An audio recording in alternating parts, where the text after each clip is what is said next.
Okay, ಬಂದು.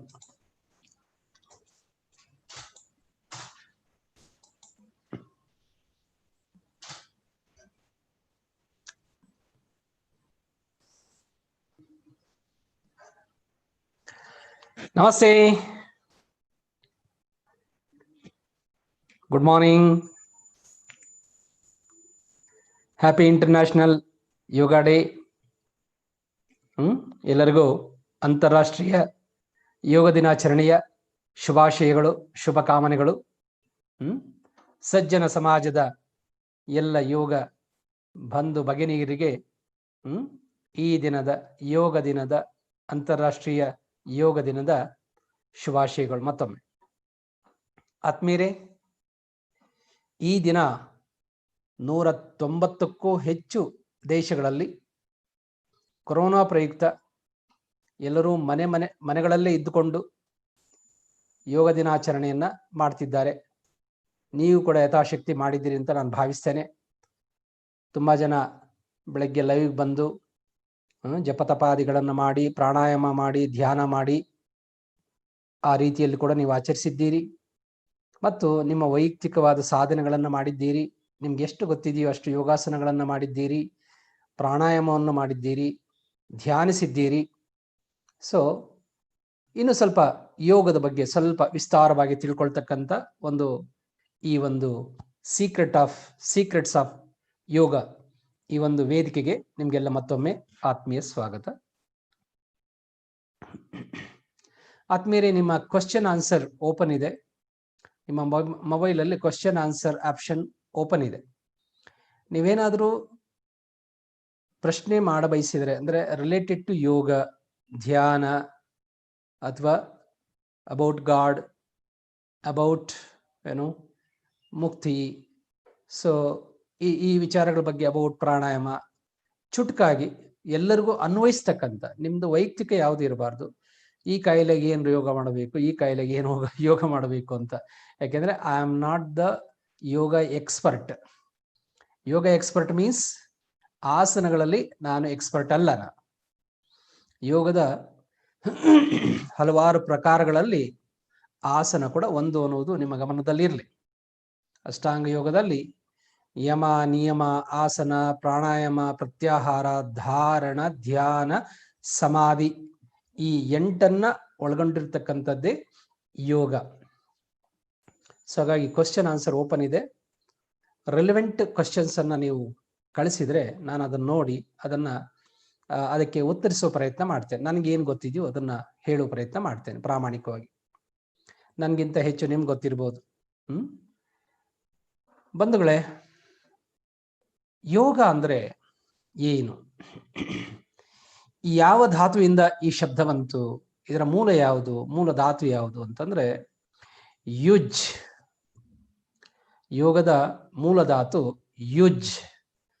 ಈ ಧಾತುವಿನಿಂದ ಬಂದಂತ ಶಬ್ದವೇ ಯೋಗ.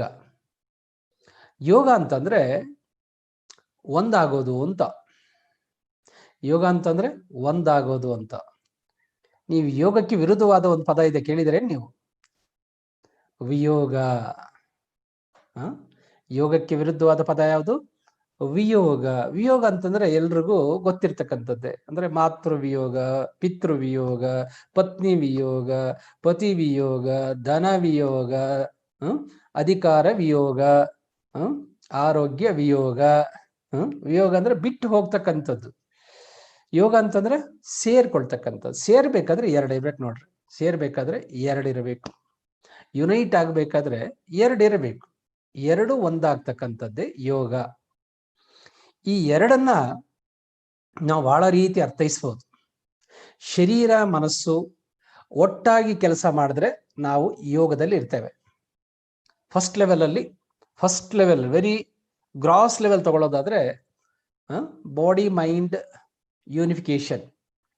ಶರೀರ ಮತ್ತು ಮನಸ್ಸು ಯಾವಾಗಲೂ ಒಂದಾಗಿ ಕೆಲಸ ಮಾಡೋದಿಲ್ಲ. ಉದಾಹರಣೆಗೆ, ನೀವು ಲೈವ್ ಬಂದಿದ್ದೀರಿ, ನಿಮ್ಮ ಶರೀರ ಕುಳಿತಲ್ಲೇ ಇತ್ತು, ಆದರೆ ನಿಮ್ಮ ಮನಸ್ಸು ಎಲ್ಲೆಲ್ಲೋ ಹೋಗಿ ಬಂತು. ನಿಮ್ಮ ಮನಸ್ಸು ಶರೀರದಿಂದ ವಿಯೋಗ ಆಗಿ ಅನೇಕ ವಿಷಯಗಳಲ್ಲಿ ಬೆರೆತು ಬಂತು. ಓಕೆ, ಬೆರೆತು ಬರಲಿ. ಯೋಗ ಚಿತ್ತವೃತ್ತಿ ನಿರೋಧ. ಯೋಗಕ್ಕೆ ಇನ್ನೊಂದು ಡೆಫಿನೇಷನ್ ಏನು? ಯೋಗ ಚಿತ್ತ ವೃತ್ತಿ ನಿರೋಧ.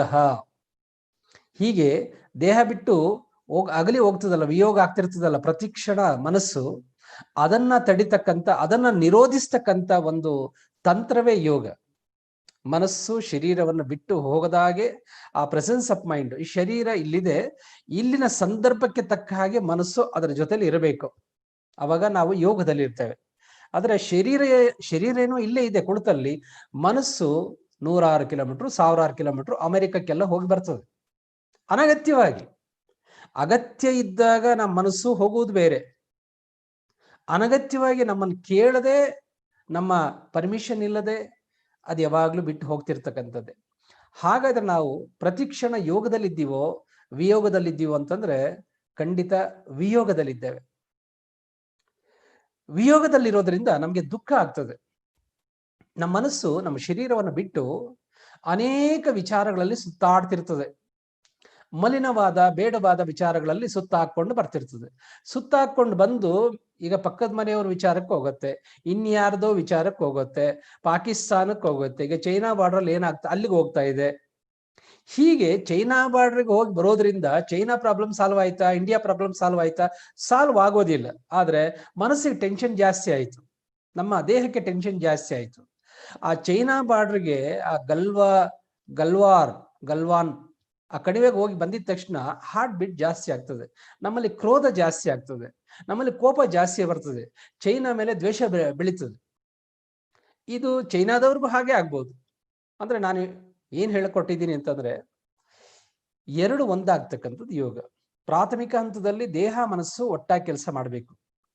ದೇಹ ಅನ್ನೋದು ಹೆಂಡತಿ ಇದ್ದಾಗೆ, ಮನಸ್ಸು ಅನ್ನೋದು ಗಂಡ ಇದ್ದಾಗೆ, ಅಥವಾ ಮನಸ್ಸು ಅನ್ನೋದು ಹೆಂಡತಿ ಇದ್ದಾಗೆ, ದೇಹ ಅನ್ನೋದು ಗಂಡ ಇದ್ದಾಗೆ, ಹೇಗ್ ಬೇಕಾದ್ರೂ ಭಾವಿಸ್ಬೋದು. ಈ ಗಂಡ ಹೆಂಡತಿ ಒಟ್ಟಾಗಿ ಸಂಸಾರ ಮಾಡಿದ್ರೆ ಆ ಸಂಸಾರ ನೌಕೆ, ಬಾಳ ನೌಕೆ ಗುರಿ ಮುಟ್ತದೆ. ಈ ಮನಸ್ಸು ದೇಹ ಯಾವತ್ತೂ ಒಂದಾಗಿ ಕೆಲಸ ಮಾಡಿದ್ದಿಲ್ಲ. ಹಾಗಾಗಿ ಬದುಕಿನ ಎಲ್ಲ ದುರಂತಗಳು ಇಲ್ಲೇ ಬರತಕ್ಕಂಥದ್ದು. ಯಾವಾಗ ಮನಸ್ಸು ದೇಹ ಒಂದಾಗ್ತದೋ ಅವಾಗ ನಾವು ಏನು ಆತ್ಮ ಸಾಕ್ಷಾತ್ಕಾರ ಆಗ್ತದೆ. ನಮಗೆ ಆತ್ಮ ಸಾಕ್ಷಾತ್ಕಾರವೇ ಜೀವನದ ಪರಮ ಧ್ಯೇಯ. ಈ ಆತ್ಮ ಸಾಕ್ಷಾತ್ಕಾರಕ್ಕೆ ಯೋಗದಲ್ಲಿ ಅನೇಕ ಪ್ರಕಾರಗಳುಂಟು. ಭಕ್ತಿ ಯೋಗ ಇದೆ, ಜ್ಞಾನ ಯೋಗ ಇದೆ, ಕರ್ಮಯೋಗ ಇದೆ, ರಾಜಯೋಗ ಇದೆ, ಹೀಗೆ ಅನೇಕ ಯೋಗಗಳಿವೆ. ಯಾವುದಾದ್ರೂ ಒಂದು ಯೋಗದ ಮೂಲಕ ನಾವು ಭಗವಂತನನ್ನು ಸಾಕ್ಷಾತ್ಕಾರ ಮಾಡಿಕೊಳ್ತಕ್ಕಂಥದ್ದು ಅಥವಾ ಆತ್ಮ ಸಾಕ್ಷಾತ್ಕಾರ ಮಾಡಿಕೊಳ್ತಕ್ಕಂಥ ಒಂದು ಸಾಧನವೇ ಯೋಗ. ಹೀಗೆ ಪ್ರಾಥಮಿಕ ಹಂತದಲ್ಲಿ ಶರೀರ ಮತ್ತು ಮನಸ್ಸು ಒಂದಾದ್ರೆ ಅದು ಯೋಗ. ಯೋಗಾಸನದ ಮೂಲಕ ಶರೀರವನ್ನ ಅದನ್ನ ಸರಿಯಾಗಿ ಸರಿ ಮಾಡ್ತಾ, ಹದ ಮಾಡ್ತಾ, ಟ್ಯೂನ್ ಮಾಡ್ತಾ, ಶ್ರುತಿ ಮಾಡ್ತಾ, ಮನಸ್ಸನ್ನ ಆ ಅಂಗದ ಮೇಲೆ ಇಟ್ಟಾಗ ಆ ಅಂಗದ ಪರಿಚಯ ಮನಸ್ಸಿಗಾಗಬೇಕು. ಇದು ನನ್ನ ಕೈ ಹೀಗಾಗ್ತಾ ಇದೆ, ಇಲ್ಲಿ ಇದು ನಡೀತಾ ಇದೆ ಅಂತ. ಎಷ್ಟೋ ಸಾರಿ ಮನಸ್ಸಿಗೆ ದೇಹದ ಅಂಗಾಂಗಗಳ ಪರಿಚಯನೇ ಇರೋದಿಲ್ಲ. ಅದಕ್ಕೆ ನಾವೇನ್ ಮಾಡ್ತೇವೆ, ಯೋಗ ನಿದ್ರೆಯಲ್ಲಿ ವೆರಿ ಫಸ್ಟ್ ಟೈಮ್ ಥ್ರೂ ಯೋಗ ನಿದ್ರಾ we are going to introduce each and every limb or the part of the body to the mind. ಮನಸ್ಸಿಗೆ ಹೇಗೆ ದೇಹದ ಪರಿಚಯ ಮಾಡಿಸೋದು? ಮನಸ್ಸು ಕೆಲಸ ಮಾಡೋದೇ ಚಿತ್ರಗಳ ಮೂಲಕ. ನಾವು you can think anything without image. ನೀವೇನಾದ್ರೂ ಆಲೋಚನೆ ಮಾಡಿ, ಅಲ್ಲಿ ದೃಶ್ಯ ಇರಬಾರ್ದು. ಈಗ ಮನೆ ಆಲೋಚನೆ ಮಾಡಿದ್ರೆ ಮನೆ ಕಣ್ಮುಂದೆ ಬರ್ತದೆ, ಮಗುನ ಆಲೋಚನೆ ಮಾಡಿದ್ರೆ ಮಗು ಕಣ್ಮುಂದೆ ಬರ್ತದೆ, ಕಾರಿನ ಬಗ್ಗೆ ಥಿಂಕ್ ಮಾಡಿದ್ರೆ ಕಾರ್ ಕಣ್ಮುಂದೆ ಬರ್ತದೆ, ಅಮೆರಿಕದ ಬಗ್ಗೆ ಆಲೋಚನೆ ಮಾಡಿದ್ರೆ ಎತ್ತರದ ಬಿಲ್ಡಿಂಗ್ಸ್, ರೋಡ್ಗಳು ಇವೆಲ್ಲ ಕಣ್ಮುಂದೆ ಬರ್ತವೆ. ಅಂದ್ರೆ ಮನಸ್ಸು ಕೆಲಸ ಮಾಡದೆ, ಮನಸ್ಸಿಗೆ ಅರ್ಥ ಆಗ್ತಕ್ಕಂಥದ್ದೇ ದೃಶ್ಯದ ಮೂಲಕ, ಚಿತ್ರಗಳ ಮೂಲಕ. ಹಾಗಾಗಿ ಮನಸ್ಸಿಗೆ, ಮುಖ್ಯವಾಗಿ ನಮ್ಮ ಒಳ ಮನಸ್ಸಿಗೆ, ನಮ್ಮ ಶರೀರದ ಅಂಗುಷ್ಟದಿಂದ ನೆತ್ತಿಯವರೆಗೆ ಪ್ರತಿಯೊಂದು ಅಂಗವನ್ನ, ಅಂಗಾಂಶಗಳನ್ನ, ಇದು ಕಾಲು, ಇದು ಕಾಲಿನ ಹೆಬ್ಬೆರಳು, ಇದು ಸ್ವಸ್ಥವಾಗಿದೆ, ಚೈತನ್ಯ ಪೂರ್ಣವಾಗಿದೆ, ಆರೋಗ್ಯ ಪೂರ್ಣವಾಗಿದೆ, ಆಮೇಲೆ ಶಾಂತವಾಗಿದೆ, ವಿಶ್ರಾಂತಿಯಿಂದ ಕೂಡಿದೆ, ಈ ಭಾವನೆಗಳನ್ನ ಅದಕ್ಕೆ ಇಂಟ್ರೊಡ್ಯೂಸ್ ಮಾಡ್ಬೇಕು ನಾವು. ಹೀಗೆ ಇಂಟ್ರೊಡ್ಯೂಸ್ ಮಾಡಿದಾಗ ಆ ಮನಸ್ಸಿನಲ್ಲಿ ಓ, ನನ್ನ ಶರೀರವನ್ನ ನಾನು ಹೀಗೆ ಭಾವಿಸ್ಬೇಕು, ಹೀಗೆ ನೋಡ್ಕೊಳ್ಬೇಕು ಅನ್ನುವ ಒಂದು ಭಾವನೆ ಉಂಟಾಗ್ತದೆ. ಇದು ಕೂಡ ಪ್ರಾರಂಭದ ಒಂದು ಯೋಗ. ಹಾಗಾದ್ರೆ ಇದರ ನೆಕ್ಸ್ಟ್ ಯೋಗ ಏನಿದೆ? ಇದರ ನೆಕ್ಸ್ಟ್ ಯೋಗ ಸಮತ್ವಂ ಯೋಗ ಉಚ್ಯತೆ ಅಂತ ಇದೆ. ಸಮತ್ವಂ ಯೋಗ ಉಚ್ಯತೆ, ಸಮಸ್ಥಿತಿಗೆ ತರ್ತಕ್ಕಂಥದ್ದು ಯೋಗ. ಇಲ್ಲಿ ಕೂಡ ಎರಡಿದೆ, ಹ ಮತ್ತು ಟ. ಹ ಮತ್ತು ಟ, ಹಠಯೋಗ ಅಂತ ಹೇಳ್ತೀವಿ ನಾವು. ಹಠಯೋಗ ಅಂತಂದ್ರೆ ತುಂಬಾ ಜನ ತಪ್ಪಾಗಿ ಭಾವಿಸಿ ಶೀರ್ಷಾಸನವೋ, ವೃಶ್ಚಿಕಾಸನವೋ, ಮಶ್ಚೇಂದ್ರಿಯಾಸನವೋ, ಕೂರ್ಮಾಸನವೋ, ಕುಕ್ಕುಟಾಸನವೋ ಅಥವಾ ವೃಕ್ಷಾಸನವೋ ಹೀಗೆ ಭಾವಿಸಿಬಿಟ್ಟಿದ್ದಾರೆ. ಬಲವಂತವಾಗಿ ಮಾಡೋದೇನೋ ಇಲ್ಲ. ಹ ಮತ್ತು ಟ ಅಂತಂದ್ರೆ ಸೂರ್ಯ ಮತ್ತು ಚಂದ್ರ ಅಂತ. ನಮ್ಮೊಳಗಡೆ ಸೂರ್ಯ ಮತ್ತು ಚಂದ್ರ ತತ್ವಗಳಿವೆ. ಬಲಮೂಗಿನ ಹೊಳ್ಳೆ ಇದೆಯಲ್ಲ, ಈ ನಾಡಿ ಸೂರ್ಯನಾಡಿ. ಇದು ಎಡಮೂಗಿನ ಹೊಳ್ಳೆ ಚಂದ್ರನಾಡಿ. ಚಂದ್ರನಾಡಿ, ಸೂರ್ಯನಾಡಿ. ಪ್ರತಿ 90 ನಿಮಿಷಗಳಿಗೊಂದ್ಸಾರಿ ಈ ನಾಡಿಗಳ ವ್ಯತ್ಯಾಸದಿಂದ, ನಾಡಿಗಳಲ್ಲಾಗ್ತಕ್ಕಂಥ ಬದಲಾವಣೆಗಳಿಂದ ನಮ್ಮ ಮನೋವೈಪರೀತ್ಯಗಳಾಗ್ತವೆ, ಏರಿಳಿತಗಳಾಗ್ತಿರ್ತವೆ. ಸಮುದ್ರದಲ್ಲಿ ಹೇಗೆ ತೆರೆಗಳು ಏರಿಳಿತಗಳು ನಿಲ್ಲೋದಿಲ್ವೋ ಹಾಗೆ ನಮ್ಮ ಬದುಕಲ್ಲಿ ಏರಿಳಿತಗಳಾಗ್ತಿರ್ತವೆ. ಈ ಏರಿಳಿತಗಳನ್ನ ನಾವು ಒಂದು ಸಮಸ್ಥಿತಿಗೆ ತರ್ತಕ್ಕಂಥ ಒಂದು ಯೋಗವೇ ಹಠಯೋಗ. ಹ ಮತ್ತು ಟಾನ ಸಮಸ್ಥಿತಿಗೆ ತರ್ತಕ್ಕಂಥದ್ದು. ಅದಕ್ಕೆ ಸಮತ್ವಂ ಯೋಗ ಉಚ್ಯತೆ. ಈಗ ಅಸಮತೋಲದಿಂದ ಕೂಡಿದ್ದಾವೆ. ಒಂದು ಯಾವುದು? ಸೂರ್ಯನಾಡಿ ಡಾಮಿನೆಂಟ್ ಆಗಿರುತ್ತೆ ಅಥವಾ ಚಂದ್ರನಾಡಿ ಡಾಮಿನೆಂಟ್ ಆಗಿರ್ತದೆ. ಚಂದ್ರನಾಡಿ ಡಾಮಿನೆಂಟ್ ಆಗಿದ್ರೆ ಆಫೀಸಲ್ಲಿ ಏನ್ ಮಾಡ್ತಾರೆ?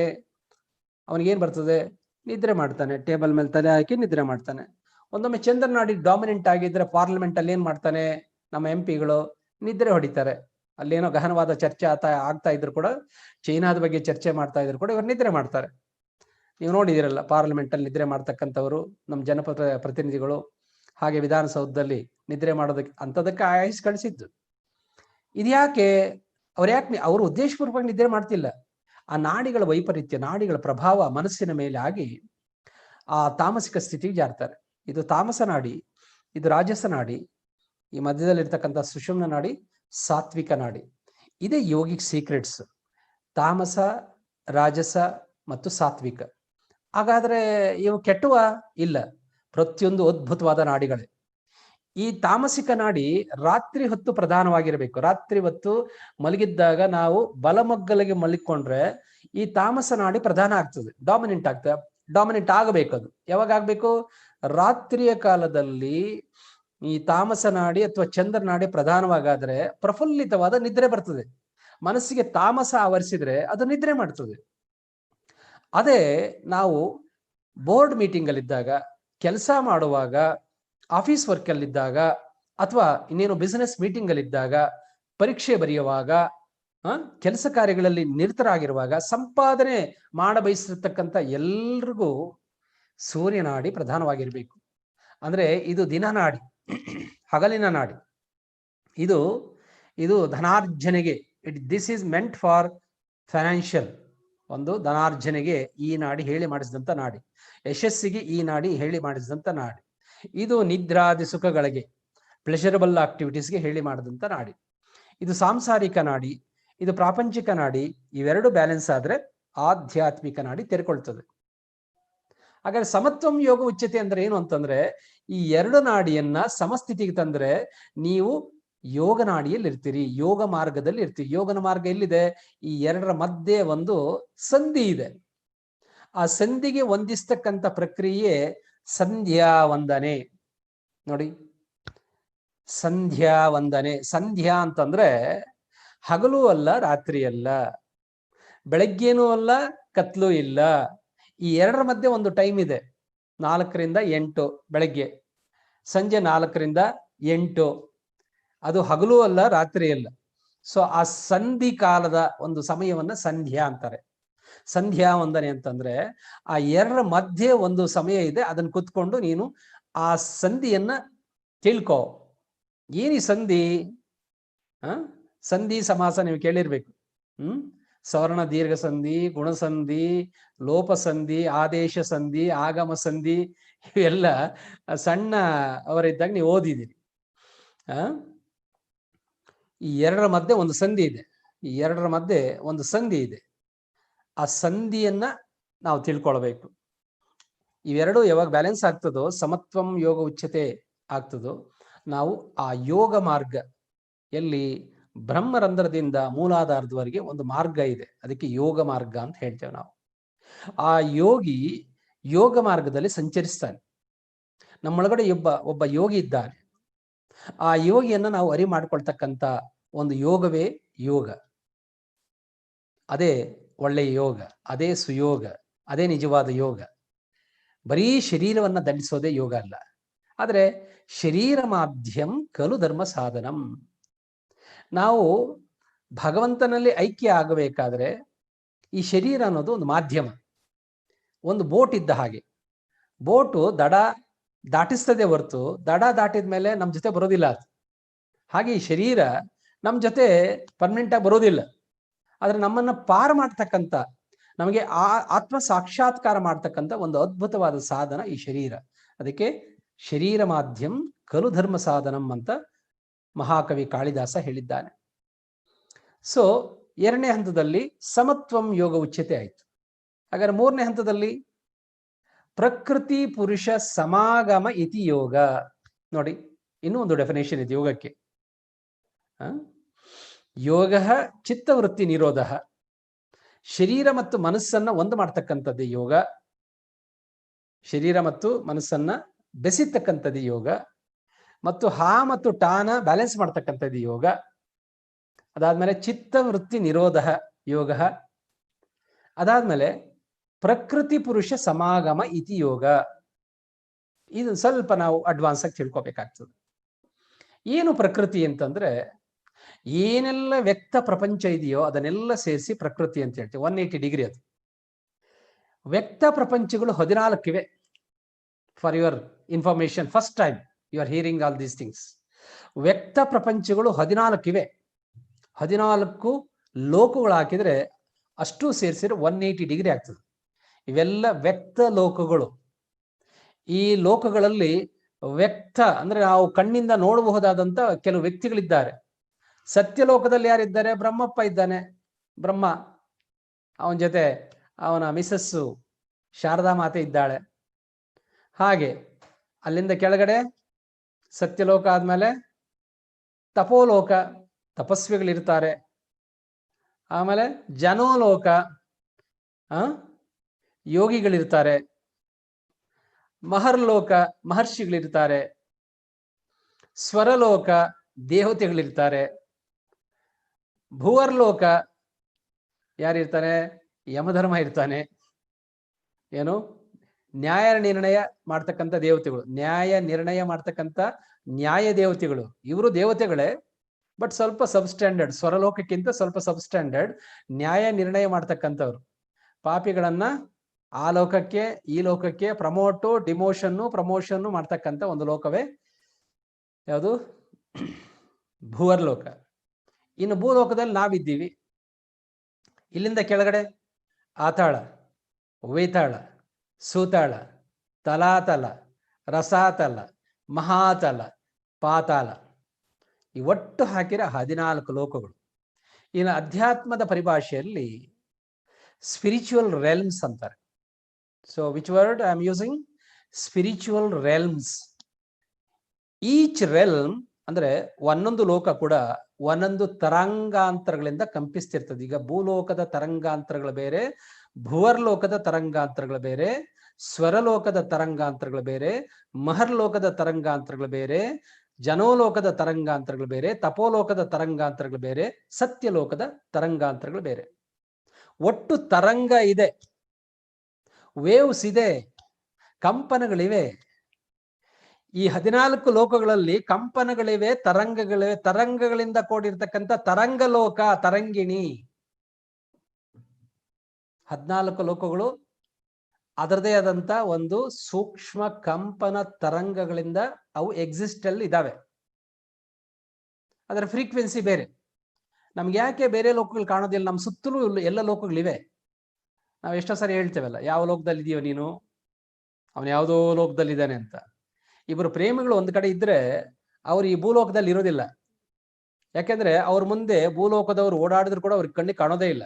ನೀವು ಒಂದ್ಸಾರಿ ಕಬ್ಬನ್ ಪಾರ್ಕ್ ಹೋಗಿ ನೋಡಿ, ಅವ್ರು ಈ ಲೋಕದಲ್ಲಿ ಇರೋದಿಲ್ಲ. ಎಕ್ಕಡೋ వెళ్ళిపోಯೋ ಮಾಲೋಕಂ ಅಂತ ಯಾವುದೋ ಲೋಕದಲ್ಲಿ ಇರ್ತಾರೆ. ಎಲ್ಲಿರ್ತಾರೆ ಅವರು? ಸ್ವರ್ಗ ಲೋಕದಲ್ಲಿ ವಿಹರಿಸ್ತಿರ್ತಾರೆ. ಅವ್ರದೇ ಒಂದು ಕಲ್ಪನಾ ಲೋಕದಲ್ಲಿ ವಿಹರಿಸ್ತಿರ್ತಾರೆ. ನಾಳೆ ಮದುವೆ ಆದ್ರೆ ಏನು, ಮಕ್ಕಳಾದ್ರೆ ಏನು, ಹೀಗೆ ಕನಸಿನ ಲೋಕದಲ್ಲಿ ವಿಹರಿಸ್ತಾ ಇರ್ತಾರೆ. ಅವ್ರ ಮುಂದೆ ಜನ ಅಡ್ಡಾಡಿದ್ರು, ಅವ್ರ ಮನೆಯವರು ಬಂದ್ರು ಕೂಡ ಅವ್ರಿಗೆ ಕಣ್ಣಿಗೆ ಕಾಣೋದಿಲ್ಲ ಅವರಿಗೆ. ಹಾಗಾದ್ರೆ they are not aware of this ಲೋಕ. ಹಾಗೆ ಆ ಮನಸ್ಸು ಯಾವ ಸ್ಥಿತಿಯಲ್ಲಿದೆಯೋ ಆ ಲೋಕದಲ್ಲಿ ಇರ್ತದೆ. ಸೊ ಈ ತರಂಗ ಲೋಕಗಳೆಲ್ಲ ಸೇರಿದ್ರೆ ಎಷ್ಟಾಯ್ತು? 14 ಆಯ್ತು. ಅದಕ್ಕೆ ಪ್ಯಾರಲಲ್ ಆಗಿ ತರಂಗಗಳಿಲ್ಲದ ಒಂದು ಲೋಕ ಇದೆ. ಇದು important. We should know the parallel world existed. ಅದನ್ನ ಅವ್ಯಕ್ತ ಪ್ರಪಂಚ ಅಂತ ಹೇಳ್ತಾರೆ. ಎಂತ ಪ್ರಪಂಚ? ಅವ್ಯಕ್ತ. ಭಗವಂತ ಅವ್ಯಕ್ತನೂ ಹೌದು, ವ್ಯಕ್ತನೂ ಹೌದು. ಕರೆಂಟು ಸ್ವಿಚ್ ಆನ್ ಮಾಡಲಿಲ್ಲ ಅಂತಂದ್ರೆ ಅದು ಅವ್ಯಕ್ತವಾಗಿ ಇರ್ತದೆ, ಆದ್ರೆ ನಿಮ್ಗೆ ಕಣ್ಣು ಕಾಣೋದಿಲ್ಲ. ಸ್ವಿಚ್ ಆನ್ ಮಾಡಿದ್ರೆ ಅದು ಲೈಟ್ ಅಲ್ಲಿ, ವಿದ್ಯುತ್ ಬಲ್ಬಿನ ಮೂಲಕ ಬೆಳಕಾಗಿ ವ್ಯಕ್ತ ಆಗ್ತದೆ. ಫ್ಯಾನ್ ಗಾಳಿಯಾಗಿ ವ್ಯಕ್ತ ಆಗ್ತದೆ. ಫ್ರಿಡ್ಜ್ ಆಗಿ ವ್ಯಕ್ತವಾಗ್ತದೆ, ಕೂಲ್ ಆಗಿ ವ್ಯಕ್ತವಾಗ್ತದೆ. ಕೂಲರ್ಗೆ ಕನೆಕ್ಟ್ ಮಾಡಿದ್ರೆ, ಸ್ಪೀಕರ್ ಕನೆಕ್ಟ್ ಮಾಡಿದ್ರೆ ಸೌಂಡ್ ಆಗಿ ವ್ಯಕ್ತ ಆಗ್ತದೆ. ಅಂದ್ರೆ ನಾವೀಗ ಯಾವ ರೂಪದಲ್ಲಿದ್ದೇವೆ? ಭಗವಂತನ ವ್ಯಕ್ತ ರೂಪದಲ್ಲಿದ್ದೇವೆ ನಾವು. ಹಾಗಾದ್ರೆ ದೇವರುಗಳು ಅವರು ಕೂಡ ಭಗವಂತನ ವ್ಯಕ್ತ ರೂಪವೇ. ಈ ವ್ಯಕ್ತ ಲೋಕಗಳನ್ನೆಲ್ಲ ಸೇರಿಸಿದ್ರೆ ಅದಕ್ಕೆ ಪ್ರಕೃತಿ ಅಂತಾರೆ. ಅವ್ಯಕ್ತ ಲೋಕಕ್ಕೆ ಪುರುಷ ಅಂತಾರೆ. ಪುರುಷ ಅಂದ್ರೆ ಗಂಡಸಲ್ಲ. ಅಗೈನ್, ಪುರುಷ ಅಂತಂದ್ರೆ ಗಂಡಸಲ್ಲ, ವ್ಯಕ್ತವಾಗದೇ ಇರತಕ್ಕಂಥದ್ದು ಅಂತ. ಮತ್ತು ವ್ಯಕ್ತವಾಗಿರೋದಕ್ಕೆ ಪ್ರಕೃತಿ ಅಥವಾ ಸ್ತ್ರೀ ಅಂತ ಯಾಕಿದ್ರು ಅಂತಂದ್ರೆ, ಸ್ತ್ರೀ ಪುರುಷನ ವ್ಯಕ್ತ ರೂಪ. ಭೂಮಿನ ಭೂತಾಯಪ್ಪ ಅನ್ನಲ್ಲ, ಭೂಮಾತೆ ಅಂತೀವಿ ನಾವು. ಹಾಗೆ ಭೂಮಿ ಭಗವಂತನ ವ್ಯಕ್ತ ರೂಪ ಅಷ್ಟೇನೆ. ಸೊ ಈ ನಾವೆಲ್ಲ ಈಗ ವ್ಯಕ್ತ ಪ್ರಪಂಚದಲ್ಲಿದ್ದೀವಿ. ಈ ವ್ಯಕ್ತ ಪ್ರಪಂಚದ ಮತ್ತೆ ರೀಕಾಲ್ ಮಾಡ್ಕೊಳ್ಳಿ, ತರಂಗಗಳಿವೆ ಅಂತ ಹೇಳಿದ್ದೀನಿ. ಈ 14 ಲೋಕಗಳಲ್ಲಿ ಅದರದೇ ಆದಂತ ಸೂಕ್ಷ್ಮ ತರಂಗಗಳಿಂದ ಅವು ಎಕ್ಸಿಸ್ಟ್ ಅಲ್ಲಿದ್ದಾವೆ. ಇದಕ್ಕೆ ಶಬಲ ಬ್ರಹ್ಮ ಅಂತ ಹೇಳ್ತೀವಿ ನಾವು. ನಾನೀಗ ಹೇಳ್ತಿರೋದು ಹೈಯರ್ ಫಿಲಾಸಫಿ. ನಿಮ್ಗೆ ನಾನೀಗ ಹೇಳ್ತಿರೋದು ಸಾಮಾನ್ಯವಾದ ಫಿಲಾಸಫಿ ಅಲ್ಲ, it's a little bit higher philosophy. ಶಬಲ ಬ್ರಹ್ಮ ಅಂತಂದ್ರೆ the world existed with the sound ಅಂತ. There is a sound and there is a silence parallelly. ಈ ಸೌಂಡ್ ಇಂದ ಕೂಡಿರ್ತಕ್ಕಂಥದ್ದು 180 ಡಿಗ್ರಿ ಅಂದ್ರೆ 14 ಲೋಕಗಳು. ಇನ್ನು 14 ಲೋಕಗಳು ಎಷ್ಟು ಹಾಕಿದ್ರು ಅಷ್ಟು ಅವ್ಯಕ್ತವಾಗಿರ್ತಕ್ಕಂಥ ಇನ್ನೊಂದು ನಿಶ್ಶಬ್ದ ಪ್ರಪಂಚ ಇದೆ. ಹಾಗಾದ್ರೆ ಭಗವಂತ ಎಲ್ಲಿದ್ದಾನೆ ಅಂತಂದ್ರೆ ಅವ್ಯಕ್ತವಾಗಿದ್ದಾನೆ, ನಿಶ್ಶಬ್ದ ಪ್ರಪಂಚದಲ್ಲಿದ್ದಾನೆ. ಹಾಗಾದ್ರೆ ವ್ಯಕ್ತ ರೂಪದಲ್ಲಿರ್ತಕ್ಕಂಥ ದೇವರುಗಳ ಬ್ರಹ್ಮ ಯಾರು, ವಿಷ್ಣು ಯಾರು, ಶಿವ ಯಾರು, ಹನುಮ ಯಾರು, ರಾಮ ಯಾರು, ಕೃಷ್ಣ ಯಾರು, ಬುದ್ಧ ಯಾರು, ಹೀಗೆಲ್ಲ ನಿಮ್ ಕ್ವಶನ್ ಬರ್ತದೆ. ಇವೆಲ್ಲ ಭಗವಂತನ ವ್ಯಕ್ತ ರೂಪಗಳು. ಯಾವಾಗ ಅದಕ್ಕೆ ರೂಪ ಬರ್ತದೋ ಅದಕ್ಕೆ ಒಂದ್ ದಿವಸ ಸಾವುನು ಬರ್ತದೆ. ಬುದ್ಧ ಇದ್ದ, ಇವತ್ತಿಲ್ಲ. ರಾಮ ಒಂದು ಕಾಲದಲ್ಲಿ ಇದ್ದ, ಇವತ್ತಿಲ್ಲ. ಕೃಷ್ಣ ಒಂದು ಕಾಲದಲ್ಲಿ ಇದ್ದ, ಇವತ್ತಿಲ್ಲ. ಶಿವಾನು ಹುಟ್ಟಿ ಬಂದಿದ್ದ, ಇವತ್ತಿಲ್ಲ. ಅಂದ್ರೆ ಯಾವುದಕ್ಕೆ ರೂಪ ಕೊಡ್ತೀವ ನಾವು ಅದಕ್ಕೆ ನಾಶ ಇದೆ. ಸೂರ್ಯನಿಗೂ ನಾಶ ಇದೆ.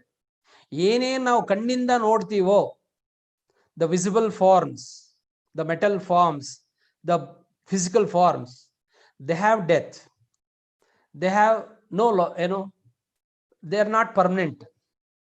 ಅದು ಶಾಶ್ವತ ಅಲ್ಲ. ಅದು ಶಾಶ್ವತವಾದ್ದು ಅವ್ಯಕ್ತವಾಗಿದೆ. ವ್ಯಕ್ತವಾಗಿರೋದಕ್ಕೆ ಸಾವಿದೆ, ಹುಟ್ಟು ಸಾವಿದೆ, ಜನನ ಮರಣ ಇದೆ. ರಾಮ ಹುಟ್ದ, ರಾಮ ಸತ್ತ. ಕೃಷ್ಣ ಹುಟ್ದ, ಕೃಷ್ಣ ಸತ್ತ. ಹರಿಶ್ಚಂದ್ರ ಹುಟ್ಟಿದ, ಹರಿಶ್ಚಂದ್ರ ಸತ್ತ. ಬಸವಣ್ಣವರು ಹುಟ್ಟಿದ್ರು, ಗತಿಸಿದ್ರು. ವಿಶ್ವೇಶ್ವರಯ್ಯ ಹುಟ್ಟಿದ್ರು, ಘಟಿಸಿದ್ರು. ಅವ್ರು ಎಷ್ಟೇ ಮಹಾನ್ ವ್ಯಕ್ತಿಗಳಾದ್ರೂ ಕೂಡ ಅವರು ಭಗವಂತ ಆಗ್ಲಿಕ್ಕೆ ಸಾಧ್ಯ ಇಲ್ಲ, ದೇವರಾಗ್ಬೋದು. ದೇವರಂದ್ರೆ ಏನು? With higher frequency. ಅವರು ಈ ಶರೀರವನ್ನು ಬಿಟ್ಟು ಹೋದ್ರು ಕೂಡ they are existed in the higher realms. ನೀ ಇಲ್ಲಿವರೆಗೂ ದೇವರುಗಳಾಗ್ಬೋದು. ನೀನು ಈ ದೇವರುಗಳ ಕೆಲಸ ಏನು? ಫಾರ್ ಯುವರ್ ಇನ್ಫಾರ್ಮೇಶನ್, ಯಾವ ದೇವರಿಗೂ ಮುಕ್ತಿ ಕೊಡುವ ಅಧಿಕಾರ ಇಲ್ಲ. ಬರ್ಕೊಳ್ಳಿ, ಯಾವ ದೇವರು ಕೂಡ ಮುಕ್ತಿ ಕೊಡುವ ಅಧಿಕಾರ ಇಲ್ಲ. ಬ್ರಹ್ಮನಿಗಾಗ್ಲಿ, ವಿಷ್ಣುಗಾಗ್ಲಿ, ಶಿವನಿಗಾಗ್ಲಿ, ಹನುಮದೇವರಿಗಾಗ್ಲಿ, ರಾಮದೇವರಿಗಾಗ್ಲಿ, ಕೃಷ್ಣ ಭಗವಾನ್ಗಾಗ್ಲಿ ಯಾರಿಗೂ ಮುಕ್ತಿ ಕೊಡುವ ಒಂದು ಶಕ್ತಿ ಇಲ್ಲ. ಹಾಗಾದ್ರೆ ಏನ್ ಕೊಡ್ಬೋದು ಇವರು? ಇವರೆಲ್ಲ ಕೂಡ ತಥಾಸ್ತು ದೇವತೆಗಳೇ ಒಂದು ಲೆಕ್ಕದಲ್ಲಿ. ವರ ಕೊಡ್ಬೋದು ಅಥವಾ ಮುಕ್ತಿ ಮಾರ್ಗವನ್ನು ಬೋಧಿಸ್ಬೋದು, ಮುಕ್ತಿ ಮಾರ್ಗವನ್ನು ಹೇಳಿಕೊಡ್ಬೋದು ಅಷ್ಟೇನೆ. ನಿನ್ ತಲೆ ಮೇಲೆ ಹಿಂಗ್ ತಥಾಸ್ತು ಅಂದಿದ ತಕ್ಷಣ ನಿನ್ಗೆ ಇನ್ನು ಜನ್ಮ ಮರಣ ಜನ್ಮ ರಾಹಿತ್ಯ ಸ್ಥಿತಿ ನೀನು ಹೋಗ್ತೀಯ, ಇದುವರೆಗೂ ಎಲ್ಲಿ ನಾವು ಕಾಣ್ಲಿಕ್ಕೆ ಸಾಧ್ಯ ಇಲ್ಲ.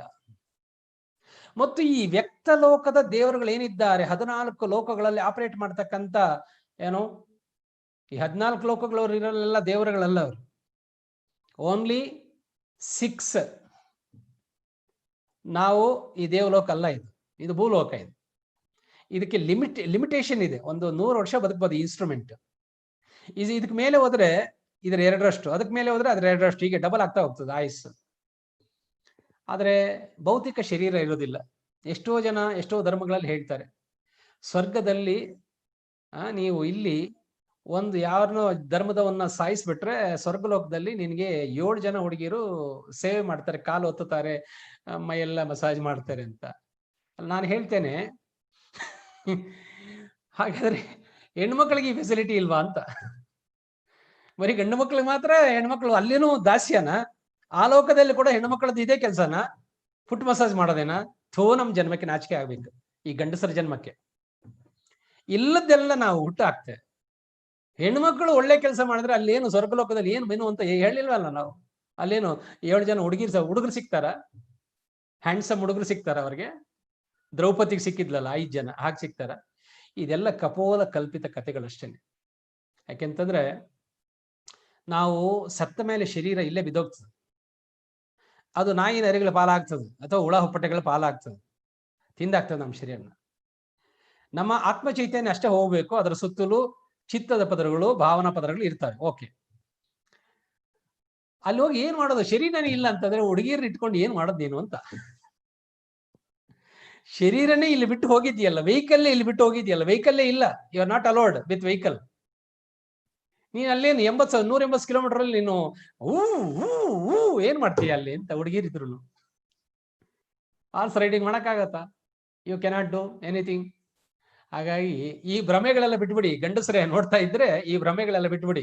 ತುಂಬಾ ಜನ ತಪಸ್ಸು ಮಾಡಿದ್ದು ಸ್ವರ್ಗಾಕಾಂಕ್ಷಿಗಳೇ ಹೊರತು ಮೋಕ್ಷಾಕಾಂಕ್ಷಿಗಳಲ್ಲ ಹಿಂದಿನವರು, ಇನ್ಕ್ಲೂಡಿಂಗ್ ಯಾರು?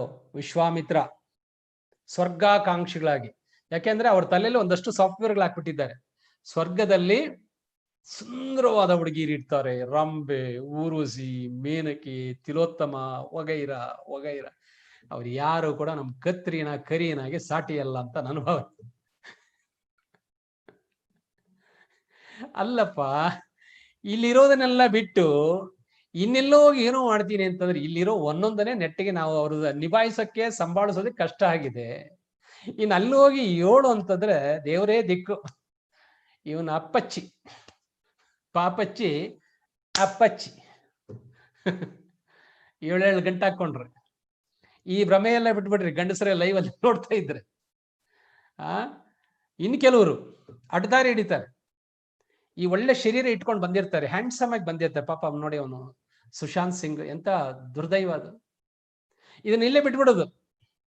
ಇಲ್ಲೇನು ಚೆನ್ನಾಗಿಲ್ಲ, ಅಲ್ಲಿ ಚೆನ್ನಾಗಿದೆ ಅಂತ ತಪ್ಪು ಕಲ್ಪನೆ ಇಟ್ಕೊಂಡು ಈ ಜೀವನಕ್ಕೆ ಫುಲ್ ಸ್ಟಾಪ್ ಹಾಕೋ ಪ್ರಯತ್ನ ಮಾಡ್ತಾರೆ. ಅಡ್ಡದಾರಿಯಲ್ಲಿ, ಆತ್ಮಹತ್ಯೆ ದಾರಿಯಲ್ಲಿ ಹೋಗ್ತಾರೆ. ಈ ಆತ್ಮಹತ್ಯೆ ಇದೆಯಲ್ಲ, ಇದು ಮಹಾಪಾಪ ಅಷ್ಟೇ ಅಲ್ಲ. ನಿಮಗೆ ಮತ್ತೊಂದು ಶರೀರ ಸಿಗಬೇಕಾದ್ರೆ ಎಷ್ಟೋ ಯುಗಗಳಾಗ್ತದೆ. ಎಷ್ಟೋ ಜೀವಿತಾವಧಿ, ಎಷ್ಟೋ ಟೈಮ್ ಬೇಕಾಗ್ತದೆ. ಅಲ್ಲಿವರೆಗೂ ನೀವು ಅಂಡಲಿತಾ ಇರಬೇಕು ಪ್ರೇತಾತ್ಮಗಳಾಗಿ. It is assured. ಹಾಗಾಗಿ ಈ ಶರೀರ ಹೊತ್ಕೊಂಡು ಬಂದಿದ್ದೇವೆ. ಈ ಶರೀರದ ಮೂಲಕ ನಾವು ಒಂದು ಆ ಸಾರ್ಥಕ್ಯವನ್ನ, ಗಮ್ಯ ಸ್ಥಾನವನ್ನ ಸೇರ್ಲೇಬೇಕು.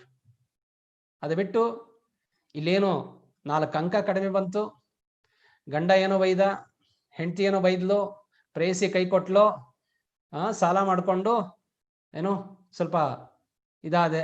ಅಲ್ಲ ರೀ, ಸಾಯ್ಬೇಕಾದ್ರೆ ಮಲ್ಯ ಸಾಯ್ಬೇಕ್ರಿ. ಮಲ್ಲಿನಂತವ್ರು 1000 ಜನ ಇದ್ದಾರೆ. ದೇಶಕ್ಕೆ ಟೋಪಿ ಹಾಕಿ, ಎಲ್ಲ ಬ್ಯಾಂಕ್ಗಳು ಟೋಪಿ ಹಾಕಿ, ಉಂಡೆನಾಮ ಹಾಕಿ ಅಲ್ಲಿ ಆರಾಮಾಗಿ ಲಂಡನ್ ಮಾರಾಯ. ಆ ಲಂಡನ್ ಗೊತ್ತಾ ನೀವು, 3 ಬಿಟ್ಟವ್ರ ಕೊಂಪೆ ಅದು. ಎಲ್ಲ ದೇಶದ್ರೋಹಿಗಳು ಎಲ್ಲಿಗೆ ಹೋಗ್ತಾರೆ ಫೈನಲ್ ಅಂದ್ರೆ ಲಂಡನ್ ಅಲ್ಲಿ ಹೋಗಿ ಆಶ್ರಯ ಪಡಿತಾರೆ. ಅಮೆರಿಕದಲ್ಲಿ ಹೋಗಿ ಯಾರು ಆಶ್ರಯ ಪಡೋದಿಲ್ಲ. London it's meant for that. ಅವನು ಆತ್ಮಹತ್ಯೆ ಮಾಡ್ಕೊಳ್ಬೇಕು, ಅವ್ನು ಮಾಡ್ಕೊಳ್ಳಿಲ್ಲ, ನೀವ್ ಯಾಕೆ ಮಾಡ್ಕೊಳ್ತೀರಿ? 2 ಲಕ್ಷಕ್ಕಾಗಿ ನಮ್ಮ ಇಷ್ಟು ಅಮೂಲ್ಯವಾದ ಜೀವನ ತ್ಯಾಗ ಮಾಡ್ತಕ್ಕಂಥದ್ದೇ ಬಹಳ ದುರ್ಲಭ ಈ ಶರೀರ ಸಿಗೋದು. ಯಾವುದೋ ಪ್ರಾಣಿ, ಪಕ್ಷಿ, ಹುಳ, ಉಪ್ಪಟ್ಟೆ ಸಿಕ್ಕಿದ್ರೆ ನಮ್ಗೆ ಭಗವಂತನ ಬಗ್ಗೆ ಅರಿವು ಬರ್ಲಿಕ್ಕೆ ಸಾಧ್ಯನೇ ಇಲ್ಲ. ಆ ಅವ್ಯಕ್ತ ಪ್ರಪಂಚದ ಪರಿಜ್ಞಾನವೇ ಇಲ್ಲದೆ ಬರ್ತಿರ್ತಕ್ಕಂಥ ಕಕ್ಕಸ್ಸಿನಲ್ಲಿ ಹುಳುಗಳಿರ್ತಾವೆ. ಏನು ಇಡೀ ಕಾಂದಾನು ವಿಳ ಅಂತ ಡ್ಯಾನ್ಸ್ ಮಾಡ್ಕೊಂಡು ಮುಕ್ಕಾಲ ಮುಕ್ಕಾ ಬೊಲ್ಲ ಲೈಲ ಅಂತ ಕಕ್ಕಸಿನ ಹುಳುಗಳು ಇಡೀ ಕಾಂದಾನ್ ಜೊತೆ ಡ್ಯಾನ್ಸ್ ಮಾಡ್ಕೊಂಡಿರ್ತಾವಪ್ಪ. ಹಂಗಿರ್ಬೇಕ ನಾವು? ಆದ್ರೆ ಭಗವಂತ ಕರುಣಾಮಯ, ನಮಗೆ ಈ ಜನ್ಮಕ್ಕೆ ಟ್ರಾನ್ಸ್ಫಾರ್ಮೇಶನ್ ಸಿಕ್ಕಿದೆ. 84 ಲಕ್ಷ ಯೋನಿಗಳನ್ನ ಕಳೆದು ಬಂದ ಶರೀರ ಇದು. ಇದನ್ನ ಹಾಳು ಮಾಡಿಕೊಳ್ಳದಿರೋ ಹುಚ್ಚಪ್ಪಗಳಿರ ಅಂತ ದಾಸವರಣ್ಯರು ಹೇಳ್ತಾರೆ, ಅನುಭಾವಿಗಳು ಹೇಳ್ತಾರೆ. ಹಾಗಾಗಿ ಈ ಶರೀರ ಮಾಧ್ಯಮ ಕಲು ಧರ್ಮ ಸಾಧನಂ. ಹಾಗಾದ್ರೆ 3ನೇ ಹಂತದಲ್ಲಿ ಯೋಗಕ್ಕೇನು ಡೆಫಿನೇಷನ್ ಇದೆ? ಪ್ರಕೃತಿ ಪುರುಷ ಸಮಾಗಮ ಇತಿ ಯೋಗ. ವ್ಯಕ್ತ ಪ್ರಪಂಚ ಅವ್ಯಕ್ತ ಪ್ರಪಂಚದ ಕಡೆ ಹೋಗ್ತಕ್ಕಂಥದ್ದೇ ಯೋಗ. ಈಗ ನಾವು ವ್ಯಕ್ತ ಪ್ರಪಂಚದಲ್ಲಿದ್ದೀವಿ, ಶಬ್ದ ಪ್ರಪಂಚದಲ್ಲಿದ್ದೀವಿ, ತರಂಗ ಪ್ರಪಂಚದಲ್ಲಿದ್ದೀವಿ. ಮನಸ್ಸು ಎಚ್ಚರಗೊಳ್ಳಬೇಕಾದ್ರೆ ಬೆಳಗ್ಗೆ ಎದ್ದು ಹೀಗಾದ್ರೂ ಮಾಡ್ಬೇಕು, ಕೌಸಲ್ಯ ಸುಪ್ರಜಾ ರಾಮ ಪೂರ್ವ ಸಂಧ್ಯಾ ಪ್ರವರ್ತತೆ ಏನೋ ಒಂದು ಶಬ್ದ ಹಾಕ್ಬೇಕು, ಎದ್ದೇಳವಾಗ ಅಂತ ಅಪ್ಪ ಬಂದು ಬೈಬೇಕು, ಹ್ಯಾಪಿ ಫಾದರ್ಸ್ ಡೇ ಎಲ್ರಿಗೂ. ಬೆಳಗ್ಗೆ ಬಂದು ಯಾರಾದ್ರೂ ನಮ್ಗೆ ಆವಾಜ್ ಹಾಕಿದ್ರೆ ನಮ್ಗೆ ಎಚ್ಚರ ಆಗ್ತದೆ. ಹಾಗಾದ್ರೆ ಮನಸ್ಸು ಎಚ್ಚರಗೊಳ್ಳೋದು ಯಾವಾಗ? ಅದಕ್ಕೆ ಶಬ್ದದ ಸ್ಪರ್ಶ ಆದ್ರೆ ಎಚ್ಚರಗೊಳ್ತದೆ. ಹಾಗಾದ್ರೆ ಮನಸ್ಸು ಕೆಲಸ ಮಾಡೋದೇ ಆ ಶಬ್ದ ತರಂಗಗಳಿಂದ. ಹಾಗಾಗಿ ಪ್ರಕೃತಿ ಪುರುಷ ಸಮಾಗಮ ಇತಿ ಯೋಗ. ಇನ್ನೂ ಸ್ವಲ್ಪ ಹೈಯರ್ ಫಿಲಾಸಫಿಗೆ ಹೋದ್ರೆ ಜೀವಾತ್ಮ ಪರಮಾತ್ಮ ಒಂದಾಗ್ತಕ್ಕಂಥ ಅನುಸಂಧಾನವೇ ನಿಜವಾದ ಯೋಗ. This a final definition. ಯೋಗಕ್ಕೆ ಫೈನಲ್ ಡೆಫಿನೇಷನ್ ಏನು? ಜೀವಾತ್ಮ ಪರಮಾತ್ಮನಲ್ಲಿ ಐಕ್ಯವಾಗ್ತಕ್ಕಂಥ ಈ ಅನುಸಂಧಾನಕ್ಕೆ ಯೋಗ ಅಂತ. ಅಂತಹ ಯೋಗವನ್ನ ನಾವು ಕಲ್ತ್ಕೋಬೇಕು. ಯೋಗ 8 ನೆಚ್ಚಬೇಡಣ್ಣ, ನಿರ್ಗುಣ ರಾಜ ಯೋಗಿ ತನ್ನೋಳಿಹನು ಕಾಣಣ್ಣ. ನಾಗಕೂರ್ಮ ದೇವದತ್ತ ಕ್ರಕರ ಧನಂಜಯರಿರುವರಣ್ಣ. ಬಾಗಿಲು 9 ಮುಚ್ಚಿ ಭೋಗಿಶಯನನ ಸೇವಿಸಣ್ಣ. ಮೇಲೆ ಮಂಟಪದಲ್ಲಿ ನೋಡಣ್ಣ. ಮೇಲೆ ಮಂಟಪ ಅಂದ್ರೆ ತಲೆನೆ. ಪಾಲಾಕ್ಷ ಪಾರ ಬ್ರಹ್ಮ ತನ್ನೋಳಿಹರು ಕಾಣಣ್ಣ. ಜೀವ ಸಾಕ್ಷಿಯು ಯಾವುದೇಳಣ್ಣ, ಈ ದೇಹದೊಳಗೆ ಜೀವ ಸಾಕ್ಷಿಯು ಎಲ್ಲಿ ಹನಣ್ಣ. ಜೀವ ಶಿವರಿಬ್ಬರಿಗೂ ಸರ್ವಸಾಕ್ಷಿಯು ಒಬ್ಬನಣ್ಣ. ಜೀವ ಶಿವರಿಬ್ಬರಿಗೂ ಸರ್ವಸಾಕ್ಷಿಯು ಒಬ್ಬನಣ್ಣ. ಜೀವ ಶಿವರಳು ಐಕ್ಯವಾಗುವ ಯೋಗ ಹಠವನ್ನು ಸಾಧಿಸಣ್ಣ. ಹಾಗಾದ್ರೆ ಯಾವ ಯೋಗ 8 ನೆಚ್ಚಬೇಡ ಅಂತ ಹೇಳ್ತೇನೆ. ಅಷ್ಟಾಂಗ ಯೋಗ ನೆಚ್ಕೊಂಡಿರ್ಬೇಡ ನೀನು, ಬರೀ ಆಸನಗಳೇ ಮಾಡ್ಕೊಂಡಿರ್ಬೇಡ. ಯೋಗೇಶ್ವರ ಕೃಷ್ಣ, ಕೃಷ್ಣಂ ಒಂದೇ ಜಗದ್ಗುರು ಯೋಗೇಶ್ವರ ಕೃಷ್ಣ ಅಂತ ಹೇಳ್ತಾರೆ. ಹಾಗಾದ್ರೆ ಯೋಗೇಶ್ವರ ಕೃಷ್ಣನ ಯೋಗಾಸನಗಳಲ್ಲಿ ಕ್ಯಾಲೆಂಡರ್ ಯಾಕೆ ಬರ್ಲಿಲ್ಲ? ಕೂರ್ಮಾಸನ, ಕುಕ್ಕುಟಾಸನ, ಶೀರ್ಷಾಸನ. ನಾವು ಯೋಗ ಡೇ ಹೆಸರಲ್ಲಿ ಬರೀ ಇದಕ್ಕಿಂತ ಚೆನ್ನಾಗಿ ಸರ್ಕಸ್ ಅಲ್ಲಿ ನಾನು ನೋಡಿದ್ದೇನೆ, ಪೈಲ್ವಾನ್ರು ನೋಡಿದ್ದೇನೆ, ದೊಂಬರಾಟದವ್ರು ನೋಡಿದ್ದೇನೆ. ಸಣ್ಣ ನಮ್ಮ ಹಳ್ಳಿಗೆ ಬರ್ತಾ ಇದ್ವಿ, ಸಣ್ಣ ತಂತಿ ಅದ್ರೊಳಗಡೆ ತೂರ್ತಾರೆ ಅವ್ರು. ಏನೀಗ ಯೋಗ ಪಟುಗಳು ಎಕ್ಸ್ಪರ್ಟ್ಸ್ ಅಂತ ಹೇಳ್ತೀವಿ ನಾವು, ಅವ್ರಿಗಿಂತ ಅದ್ಭುತವಾಗಿ ದೇಹನ ಮಡಚಾಕ್ತಾರ್ರಿ ಅವರು, ಫೋಲ್ಡ್ ಮಾಡಿಬಿಡ್ತಾರೆ ದೇಹನ. ಅವ್ರನ್ನ ಯೋಗಿಗಳಂತ ಹೇಳಕ್ಕಾಗತ್ತ? ಕೃಷ್ಣ ಏನ್ ಯೋಗಾಸನ ಮಾಡ್ದ? ಒಂದು ಏನು ಪದ್ಮಾಸನದ ಒಂದು ಭಂಗಿ ಕೂಡ ಇಲ್ಲ. ಸ್ವಾಮಿ ವಿವೇಕಾನಂದರ ಹೆಸರಲ್ಲಿ ನಾವು ಯೋಗ ಡೇ ಮಾಡ್ತಾ ಇದ್ದೇವೆ. ಸ್ವಾಮಿ ವಿವೇಕಾನಂದರದ್ದು ಒಂದೇ ಒಂದು ಯೋಗಾಸನದ ಫೋಟೋ ಇಲ್ಲ ಕಣ್ರಿ. ಒಂದಿದೆ, ಏನು? ಸ್ಥಿರ ಸುಖಾಸನಂ, ಧ್ಯಾನಾಸನಂ. ಆಗಿನ ಕಾಲದಲ್ಲಿ ಕಂಪನಿ ಸರ್ಕಾರ ಇತ್ತು, ಬ್ರಿಟಿಷರ ಕಾಲ ಅದು. ಕೋಲ್ಕತ್ತಾದಲ್ಲಿ ಸ್ವಾಮಿ ವಿವೇಕಾನಂದರ ಮುಂಚೆ ಅವ್ರ ಹೆಸರು ನರೇನ್. ಈ ನರೇನ್ ಆಗಷ್ಟೇ BA ಮುಗಿಸ್ಬಿಟ್ಟು, BA ಹಾನರ್ಸ್ ತಗೊಂಡಿದ್ರು ಅವರು. ಮುಗಿಸ್ಬಿಟ್ಟು ಧ್ಯಾನಾಸಕ್ತ ಅಂದ್ರೆ ಅವರಿಗೆ ಒಂದು ಒಳಗಡೆ ಆ ಇನ್ಕ್ವಿಸಿಟಿವ್ನೆಸ್, ಒಂದು ಇಂಟ್ಯೂಷನ್ ಬರ್ತಾ ಇತ್ತು. ಇಂಟ್ಯೂಷನ್ ಅಲ್ಲ, ಅದು ಕ್ವಶನ್. ದೇವರು ಅಂದ್ರೆ ಏನು? ದೇವರು ಯಾರು? ದೇವರು ನೋಡಿದವರು ಎಲ್ಲಿದ್ದಾರೆ? ಸೊ ಹಾಗೆ ರಾಮಕೃಷ್ಣರ ಪರಿಚಯ ಆದಮೇಲೆ ಅವರು ನಿತ್ಯ ಅರ್ಧರಾತ್ರಿಯಲ್ಲಿ ಹೋಗ್ಬಿಟ್ಟು ಆ ಸಮುದ್ರ ತೀರದಲ್ಲಿ, ಕೋಲ್ಕತ್ತಾದ ಸಮುದ್ರ ತೀರದಲ್ಲಿ ಸಮುದ್ರಕ್ಕೆ ಅಭಿಮುಖವಾಗಿ ಕುಳಿತುಕೊಂಡು ಧ್ಯಾನಾಸಕ್ತರಾಗ್ತಿದ್ರು. ಆ ಅಲೆಗಳು ಬರ್ತಾವಲ್ಲ ಸಮುದ್ರದಲ್ಲಿ, ಒಂದು ರಿದಮಿಕ್ ಆಗಿ ರಾತ್ರಿ ಹೊತ್ತು ಅಲೆಗಳು ತೀರಕ್ಕೆ ಬಂದು ಅಪ್ಪಳಿಸ್ತವೆ. ಅದು ಒಂಥರ ರಿದಮಿಕ್ ಸೌಂಡ್. ಆ ರಿದಮಿಕ್ ಸೌಂಡ್ ಅನ್ನು ಆಲಿಸ್ತಾ, ಆ ಶಬ್ದ ತರಂಗಗಳನ್ನ ಆಲಿಸ್ತಾ ನಿಶ್ಶಬ್ದಕ್ಕೆ ಹೋಗ್ತಿದ್ರು. ಶಬ್ದದಿಂದ ನಿಶ್ಶಬ್ದದ ಕಡೆ, sound to silence, that is what meditation. ಇಲ್ಲದಿದ್ರೆ ಸಮುದ್ರ ತೀರಕ್ಕೆ ಯಾಕೆ ಹೋಗ್ತಿದ್ರು ಸ್ವಾಮಿ ವಿವೇಕಾನಂದರು? ಹಾಗೆ ಪ್ರತಿನಿತ್ಯ ಅರ್ಧರಾತ್ರಿಯಲ್ಲಿ ಹೋಗ್ತಾ ಇದ್ರು. ಬೆಳಗಿನ ಹೊತ್ತು, ಮಧ್ಯಾಹ್ನದ ಹೊತ್ತು ಹೋಗ್ತಿರ್ಲಿಲ್ಲ. ಯಾಕಂದ್ರೆ ಪ್ರಕೃತಿ ಮಲಗಿರ್ತದೆ, ಅಲೆಗಳ ಶಬ್ದ ವಿನಃ ಬೇರೆ ಏನೂ ಕೇಳೋದಿಲ್ಲ. ಅದನ್ನ ಆಲಿಸ್ತಾ ಅವರು ಧ್ಯಾನ ಸಮಾಧಿಗೆ ಹೋಗ್ತಿದ್ರು. ಹೀಗೆ ಹೋಗ್ಬೇಕಾದ್ರೆ ಅವರು ಒಂದು ಓಣಿಯನ್ನ, ಒಂದು ಕಾಲೋನಿಯನ್ನ ಹಾದು ಹೋಗ್ಬೇಕಾಗಿತ್ತು. ಆ ಕಾಲೋನಿಯಲ್ಲಿ ಬಹಳ ಶ್ರೀಮಂತರು ವಾಸ ಮಾಡ್ತಾ ಇದ್ರು. ಆಗಿನ ಕಾಲದಲ್ಲಿ ಕಂಪನಿ ಸರ್ಕಾರ ಇದ್ದಂತ ಕಾಲದಲ್ಲಿ ಬ್ರಿಟಿಷ್ ಅಧಿಕಾರಿಗಳು ಮತ್ತು ವರ್ತಕರು ವಾಸ ಮಾಡ್ತಿದ್ದಂತ ಒಂದು ರಿಚ್ ಕಾಲೋನಿ. ಈ ಡಾಲರ್ಸ್ ಕಾಲೋನಿ, ಸದಾಶಿವ ನಗರ ಎಲ್ಲ ಕೊಬ್ಬಿದವರೇ ಇರ್ತಾರಲ್ಲ, ಹಂಗೆ ಇರ್ಬೇಕು ಆ ಕಾಲದಲ್ಲಿ. ಆ ಓಣಿ ಮಧ್ಯೆ ಹಾದು ಹೋಗ್ತಿರ್ಬೇಕಾದ್ರೆ ಈ ಹಾದು ಹೋಗ್ತಕ್ಕಂಥ ಕಟ್ಟಮಸ್ತಾದಂತ ನರೇಂದ್ರನನ್ನ ಅಲ್ಲಿರ್ತಕ್ಕಂಥ ಒಬ್ಬ ವಾಚ್ಮ್ಯಾನ್, ಒಬ್ಬ ಗೂರ್ಖಾ ನೋಡ್ತಾನೆ. ಯಾವನಿವನು? ಪ್ರತಿ ದಿವಸ ಅರ್ಧರಾತ್ರಿಯಲ್ಲಿ ಈ ಓಣಿಯಲ್ಲಿ ಹೋಗ್ತಾನೆ. ಎಲ್ಲಿಗೆ ಹೋಗ್ತಾನೆ ಗೊತ್ತಿಲ್ಲ, ಯಾಕೆ ಹೋಗ್ತಾನೆ ಗೊತ್ತಿಲ್ಲ. ಯಾವನಿವನು? ಕಟ್ಟಮಸ್ತಾಗಿದ್ದ ನೋಡೋದಕ್ಕೆ ಕಳ್ಳನಿರಬಹುದಾ ಅಂತ ಸಂಶಯ ಬೆಳೆಸ್ಕೊಂಡು ಒಂದ್ ದಿವಸ ಆ ರಾತ್ರಿ ಹೊತ್ತು, ಸರಿವಾದ ರಾತ್ರಿ ಹೊತ್ತು ಆ ಕಾಲೋನಿಯಲ್ಲಿ ಹಾದು ಹೋಗ್ತಿರ್ತಕ್ಕಂಥ ನರೇಂದ್ರನನ್ನ ಹಿಂಬಾಲಿಸ್ಕೊಂಡು ಹೋಗ್ತಾನೆ ಈ ಗೂರ್ಖಾ. ಅವನ್ ಗೊತ್ತಾಗದಾಗಿ ಹಿಂದೆನೇ ಹೋಗ್ತಾನೆ. ಸೀದಾ ನರೇಂದ್ರ ಹೋದ್ರು ಆ ಸಮುದ್ರದ ತೀರದಲ್ಲಿ ಮರಳ ದಂಡೆಯ ಮೇಲೆ ಕುಳಿತುಕೊಂಡ್ರು, ಸುಖಾಸನ ಹಾಕೊಂಡು, ಚಿನ್ಮುದ್ರೆ ಇಟ್ಕೊಂಡು ಆ ಸಮುದ್ರವನ್ನು ನೋಡ್ತಾ ಹಾಗೆಯೇ ಕಣ್ಮುಚ್ಚಿದ್ರು. ಆ ಅಲೆಗಳ ಶಬ್ದವನ್ನು ಆಲಿಸ್ತಾ ಹಾಗೆಯೇ ಧ್ಯಾನಸ್ಥರಾದ್ರು. ಈ ಗೂರ್ಖಾಗೆ ಈ ಹುಡುಗ ಸಮುದ್ರದ ಅಭಿಮುಖವಾಗಿ ಕುತ್ಕೊಂಡು ಏನ್ ಮಾಡ್ತಿರ್ಬೋದು ಅಂತ ಗೊತ್ತಿಲ್ಲ. ಅವನಿಗೆ ಏನ್ ಮಾಡ್ತಾ ಇದ್ದಾನೆ ಅನ್ನೋ ಅರಿವೇನೇ ಇಲ್ಲ. ಅವನಿಗೆ ಧ್ಯಾನ ಅಂದ್ರೆ ಏನು, ಅಲ್ಲಿ ಯಾಕೆ ಕೂರ್ಬೇಕು, ಅದು ರಾತ್ರಿ ಹೊತ್ತು ಯಾಕೆ ಕೂರ್ಬೇಕು, ಅವನ ಉದ್ದೇಶ ಏನು, ಏನೂ ಅರಿವಿಲ್ಲ ಇವನಿಗೆ. ಇವಂದೇ ಆದಂತ ಸಂಶಯನ ತಲೆ ತುಂಬಿಕೊಂಡ. ಕಳ್ತನ ಮಾಡೋದು ಹೇಗೆ, ಯಾವ ಮನೆಯಲ್ಲಿ ಕಳ್ತನ ಮಾಡ್ಬೇಕು ಅಂತ ಏನಾದ್ರು ಪ್ಲಾನ್ ಮಾಡ್ತಿರ್ಬೋದ ಇವನ್ ಕಣ್ ಮುಚ್ಕೊಂಡು ಅಂತ ಇವನ್ ಅಂದ್ಕೊಂಡ.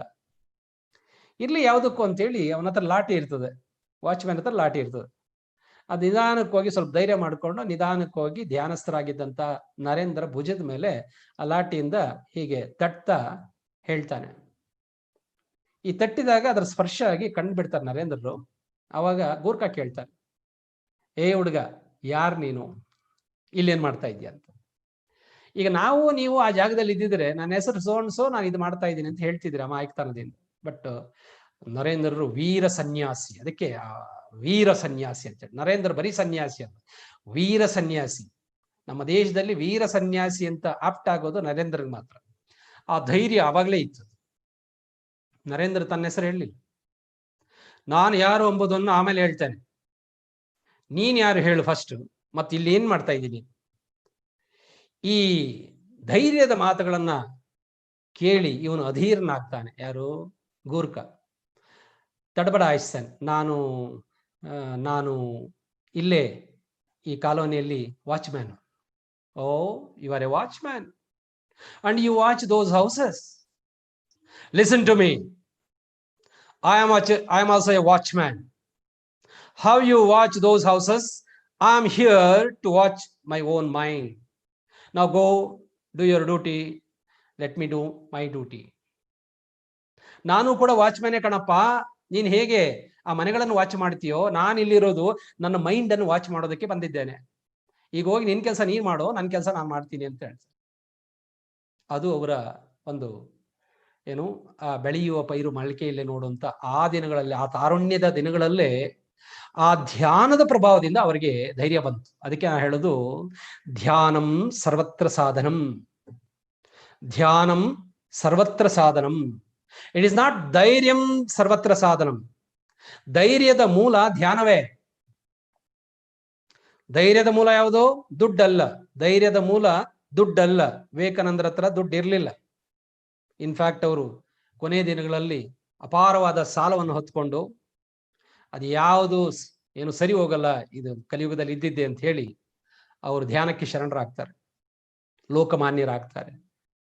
ಅಂದ್ರೆ ಸ್ವಾಮಿ ವಿವೇಕಾನಂದರು ರಾಜಯೋಗ ಪ್ರಿಯರು, ರಾಜಯೋಗವನ್ನ ಅಪ್ಪಿಕೊಂಡಿದ್ರು. ರಾಜಯೋಗದಲ್ಲಿ ಭಕ್ತಿಯೋಗ, ಜ್ಞಾನಯೋಗ, ಕರ್ಮಯೋಗ ಎಲ್ಲವೂ ಅಡಕಗೊಂಡಿವೆ. ಹಾಗಾದ್ರೆ ಯೋಗಗಳಲ್ಲಿ ಅನೇಕ ಪ್ರಕಾರಗಳಿದೆ, ಅನೇಕ ಹಂತಗಳಿದೆ. ಶರೀರ ಮನಸ್ಸು ಒಂದಾಗೋದು ಮತ್ತು ಪ್ರಕೃತಿ ಪುರುಷ ಒಂದಾಗೋದು, ಹಾ ಮತ್ತು ಟಾ ಒಂದಾಗ್ತಕ್ಕಂಥದ್ದು, ಅದು ಕೂಡ ಯೋಗವೇ. ಸಮತ್ವಂ ಯೋಗ ಉಚ್ಯತೆ. ಆಮೇಲೆ ಜೀವಾತ್ಮ ಪರಮಾತ್ಮ ಆ ಒಂದಾಗ್ತಕ್ಕಂಥ ಆ ಅನುಸಂಧಾನವೇ ನಿಜವಾದ ಯೋಗ ಅಂತ ದಾರ್ಶನಿಕರು, ಯೋಗಿಗಳು ಹೇಳ್ತಾರೆ. ಅಲ್ಟಿಮೇಟ್ ಯೋಗ ಅಂತಂದ್ರೆ ಏನು? ನಮ್ಮ ಜೀವಾತ್ಮ ಪರಮಾತ್ಮನಲ್ಲಿ ಐಕ್ಯವಾಗ್ತಕ್ಕಂಥ ಆ ಅನುಸಂಧಾನವೇ ಯೋಗ ಅಂತ. ಅದೇ ಅಲ್ಟಿಮೇಟ್ ಗುರಿಯಾಗಿರ್ಬೇಕು, ಪ್ರತಿಯೊಬ್ಬ ಮನುಷ್ಯಂದು ಅಲ್ಟಿಮೇಟ್ ಗುರಿಯಾಗಿರ್ಬೇಕು ಅಂತ. ಹೀಗೆ ಮಾಡಿ ಸಮುದ್ರದಲ್ಲಿ ಒಂದು ಬೆರಳಿಡಿ. ಸಮುದ್ರದಲ್ಲಿ ಇಮ್ಯಾಜಿನ್ ಮಾಡಿ, ಸಮುದ್ರದಲ್ಲಿ ಬೆರಳಿಟ್ಟಿದ್ದೀರಿ, ಮೇಲೆ ಹೇಳ್ತೀರಿ, ಎತ್ತುತ್ತೀರಿ. ಆ ಬೆರಳಿಗೆ ಸಮುದ್ರದ ನೀರು ಅಂಟಿಕೊಳ್ತದೆ. ಆ ಅಂಟಿಕೊಂಡ ನೀರೆಲ್ಲ ಬೆರಳು ತುದಿಗೆ ಬಂದು ಒಂದು ಬಿಂದು ಆಗ್ತದೆ. ಈ ಬಿಂದುಗೂ ಆ ಸಮುದ್ರದಲ್ಲಿ ಇರ್ತಕ್ಕಂಥ ನೀರಿಗೂ ಏನಾದ್ರೂ ವ್ಯತ್ಯಾಸ ಇದೆಯಲ್ಲ? ಇದೆಯಾ? ಏನ್ ವ್ಯತ್ಯಾಸನೂ ಇಲ್ಲ. ಈ ಬಿಂದುವನ್ನ ನೀವು ಟೇಸ್ಟ್ ಮಾಡಿದ್ರೆ ಸಮುದ್ರ ಏನು ಅಂತ ನೀವು ಕಂಡುಕೋಬಹುದು. ಆ ಸಮುದ್ರದಿಂದ ಪ್ರತ್ಯೇಕ ಆದಂತ ಬಿಂದುವೇ ನೀವು. ಈ ಬಿಂದುವನ ಪರಿಪೂರ್ಣ ಅದರ ಆ ಗುರಿ ಏನಿರ್ತದೆ ಅಂದ್ರೆ, ನಾನು ಯಾವಾಗ ಇಲ್ಲಿಂದ ಕಳಿಸ್ಕೊಂಡು ನನ್ನ ಮೂಲಕ್ಕೆ ಹೋಗ್ತೀನೋ ಅನ್ನೋದೇ ಇರ್ತದೆ. ಹಾಗೆ ನಾವು ಕೂಡ ಪರಮಾತ್ಮನ ಪರಂಜ್ಯೋತಿಯ ಕಣಗಳು. ಎಲ್ಲೋ ಇದ್ವಿ, ಇಲ್ಲಿಗೆ ಬಂದಿದ್ದೇವೆ. ಇಲ್ಲಿಗೆ ಬರ್ಲಿಕ್ಕೆ ಕಾರಣ ಯಾವುದು? ಸೌಂಡು. ಸೈನ್ಸ್ ಅದನ್ನ ಹೇಳ್ತದೆ, ಬಿಗ್ ಬ್ಯಾಂಗ್ ಥಿಯರಿ ಅಂತ. ಮಹಾಸ್ಫೋಟ ಆಯಿತು, ಹಾಗಾಗಿ ಮೂಲದಲ್ಲಿದ್ದಂತ ನಾವು ತುಂಬಾ ದೂರಕ್ಕೆ ಎಸೆಯಲ್ಪಟ್ವಿ. ಸರಿ, ಮತ್ತೆ ಯಾಕೆ ವಾಪಸ್ ಹೋಗ್ಲಿಲ್ಲ ಅಂತಂದ್ರೆ ಪ್ರಕೃತಿ ಅನ್ನುವ ಮಾಯೆಯಲ್ಲಿ ಬಂದಿ ಆಗೋದು. ನೋಡಿ, ಭೂಮಿಗೆ ಪ್ರತಿ ಸಾರಿ ಬರುವುದೇನು ಅಂತಂದ್ರೆ, ಈ ಸಾರಿ ಏನಾದ್ರೂ ಮಾಡಿ ಪಾಸ ಮಾಡ್ಕೊಂಡು ಹೋಗ್ಬೇಕು ಅಂತ. ಆದ್ರೆ ಬಂದ ಮೇಲೆ ಏನ್ ಮಾಡೋದು? ಇನ್ನೊಂದು 2 ಸಬ್ಜೆಕ್ಟ್ ಪೆಂಡಿಂಗ್ ಇಟ್ಕೊಂಡೇ ಹೋಗೋದು ಎಲ್ರು ಕೂಡ. ಅದು ಸರಿ ಇಲ್ಲ, ಈ ಸರಿ ಇಲ್ಲ, ಈ ಸಾರಿ ಹೆಂಡತಿ ಸರಿ ಹೋಗ್ಲಿಲ್ಲ, ಇನ್ನೊಂದ್ಸಾರಿ ಹುಟ್ಬಿಟ್ಟು ಒಳ್ಳೆ ಹೆಂಡತಿನ ಮದುವೆ ಮಾಡ್ಕೊಳ್ಳೋ. ಕತ್ರಿನ ಕೈಪ್ ಹಂಗಿರ್ಬೇಕು, ಕತ್ತಿ ಹೆಂಗಿರ್ಬೇಕು. ಎಲ್ಲ ಹೆಣ್ಮಕ್ಳು ಹಂಗೆ ಯೋಚನೆ ಮಾಡೋದು, ಈ ಸಾರಿ ಗಂಡ ಸರಿ ಇಲ್ಲ. ಎಲ್ಲ ಹೆಣ್ಮಕ್ಳು ವಯಸ್ಸಿಗೆ ಬಂದ್ಮೇಲೆ 16ಕ್ಕೆ ಕನಸು ಕಾಣ್ತಾರೆ, ನನ್ ಗಂಡ ಆಗ ಹೃತಿಕ್ ರೋಷನ್ ತರ ಇರ್ಬೇಕು, ಆ ಕಾಂತಾರ ಬೇಕು, ಈ ಕಾಂತಾರ ಇರ್ಬೇಕು, ಕಿಂಗ್ ಕಾಂತಾರ ಇರ್ಬೇಕು ಅಂತ. ಅದ್ರ ನಿಜ ಸ್ಥಿತಿ ಏನು ಅಂತಂದ್ರೆ, ಅವ್ರು ಮದುವೆ ಆಗೋದು ಆ ಕಾನು ಈ ಕಾನು ಹೃತಿಕ್ ರೋಷನ್ ಅಲ್ಲ, ಜಾನಿ ಲಿವರು, ಜಗ್ಗೇಶು, ಅಂಬರೀಶ್ ಪುರಿ, ಓಂ ಪುರಿ, ವಜ್ರಮುನಿ ಇಂಥವ್ರೇ ಸಿಗೋದು. ಅಂದ್ರೆ ನಾವೇ ಸಿಗೋದು. ಇದಕ್ಕೆ ತಿರುಕನ್ ಕನಸು ಅಂತ ಹೇಳೋದು. ತಿರುಕನೋರ್ವ ನೂರ ಮುಂದೆ ಮುರುಕು ಧರ್ಮ ಶಾಲೆಯಲ್ಲಿ ಹೊರಗಿರುತ್ತಲೊಂದು ಕನಸು ಕಂಡ ನಿಂತಾನೆ. ಪುರದ ರಾಜ ಸತ್ತ ನಮಗೆ ವರಕುಮಾರರಿಲ್ಲದಿರಲು ಕರಿಯ ಕೈಗೆ ಕುಸುಮ ಮಾಲೆ ಕೊಟ್ಟರೆಂತಾನೆ. ರಾಜಕುಮಾರಿ ಮಗಳು ಮದುವೆ ಆಗ್ತೀನಿ, ಮದುವೆ ಆದ್ಮೇಲೆ ಅವಳು ನನ್ನ ಮಾತು ಹೇಳಿದ ಮಾತು ಕೇಳದೆ ಇದ್ರೆ ಒದ್ದು ಬಿಡ್ತೀನಿ ಅಂತೇಳಿ ಒದ್ದ. ಆ ಬೆಳಗ್ಗೆಯಿಂದ ತಿರ್ಕೊಂಡು ಬಂದಿದ್ನಲ್ಲ ತಂಗಳು, ಅದು ಹೊಡೆದೋಯ್ತು, ಹೊಟ್ಟೆಗೂ ಸಂಸ್ಕಾರ ಬಂತು. ಹಂಗೆ ನಮ್ದು ತಿರ್ಕನ್ ಕನಸು. ಒಂದ್ಸರಿ ಯೋಗೇಶ್ವರ ಕೃಷ್ಣ ಯೋಗ ರಹಸ್ಯಗಳನ್ನ ತನ್ನ ಪ್ರೀತಿಯ ಪ್ರಾಣಸಕ ಶಿಷ್ಯ ಕಮ್ ಫ್ರೆಂಡು ಅರ್ಜುನ ಇದನ್ನಲ್ಲ ಕೃಷ್ಣನ್ಗೆ ಶಿಷ್ಯ ಕಮ್ ಫ್ರೆಂಡ್, ಅದಕ್ಕೆ ಪ್ರಾಣಸಖ ಅಂತ ಹೇಳ್ತಾರೆ. ಅವನಿಗೆ ಅರಮನೆಯ ಖಾಸಗಿ ಕೋಣೆಯಲ್ಲಿ, ಅಂತಃಪುರದ ಖಾಸಗಿ ಕೋಣೆಯಲ್ಲಿ ಅವನೊಬ್ಬನ್ನೇ ಕೂರಿಸ್ಕೊಂಡು ಒಂದಷ್ಟು ಯೋಗ ರಹಸ್ಯಗಳನ್ನು ಉಪದೇಶ ಮಾಡ್ತಿರ್ತಾರೆ ಕೃಷ್ಣ ಭಗವಾನ್.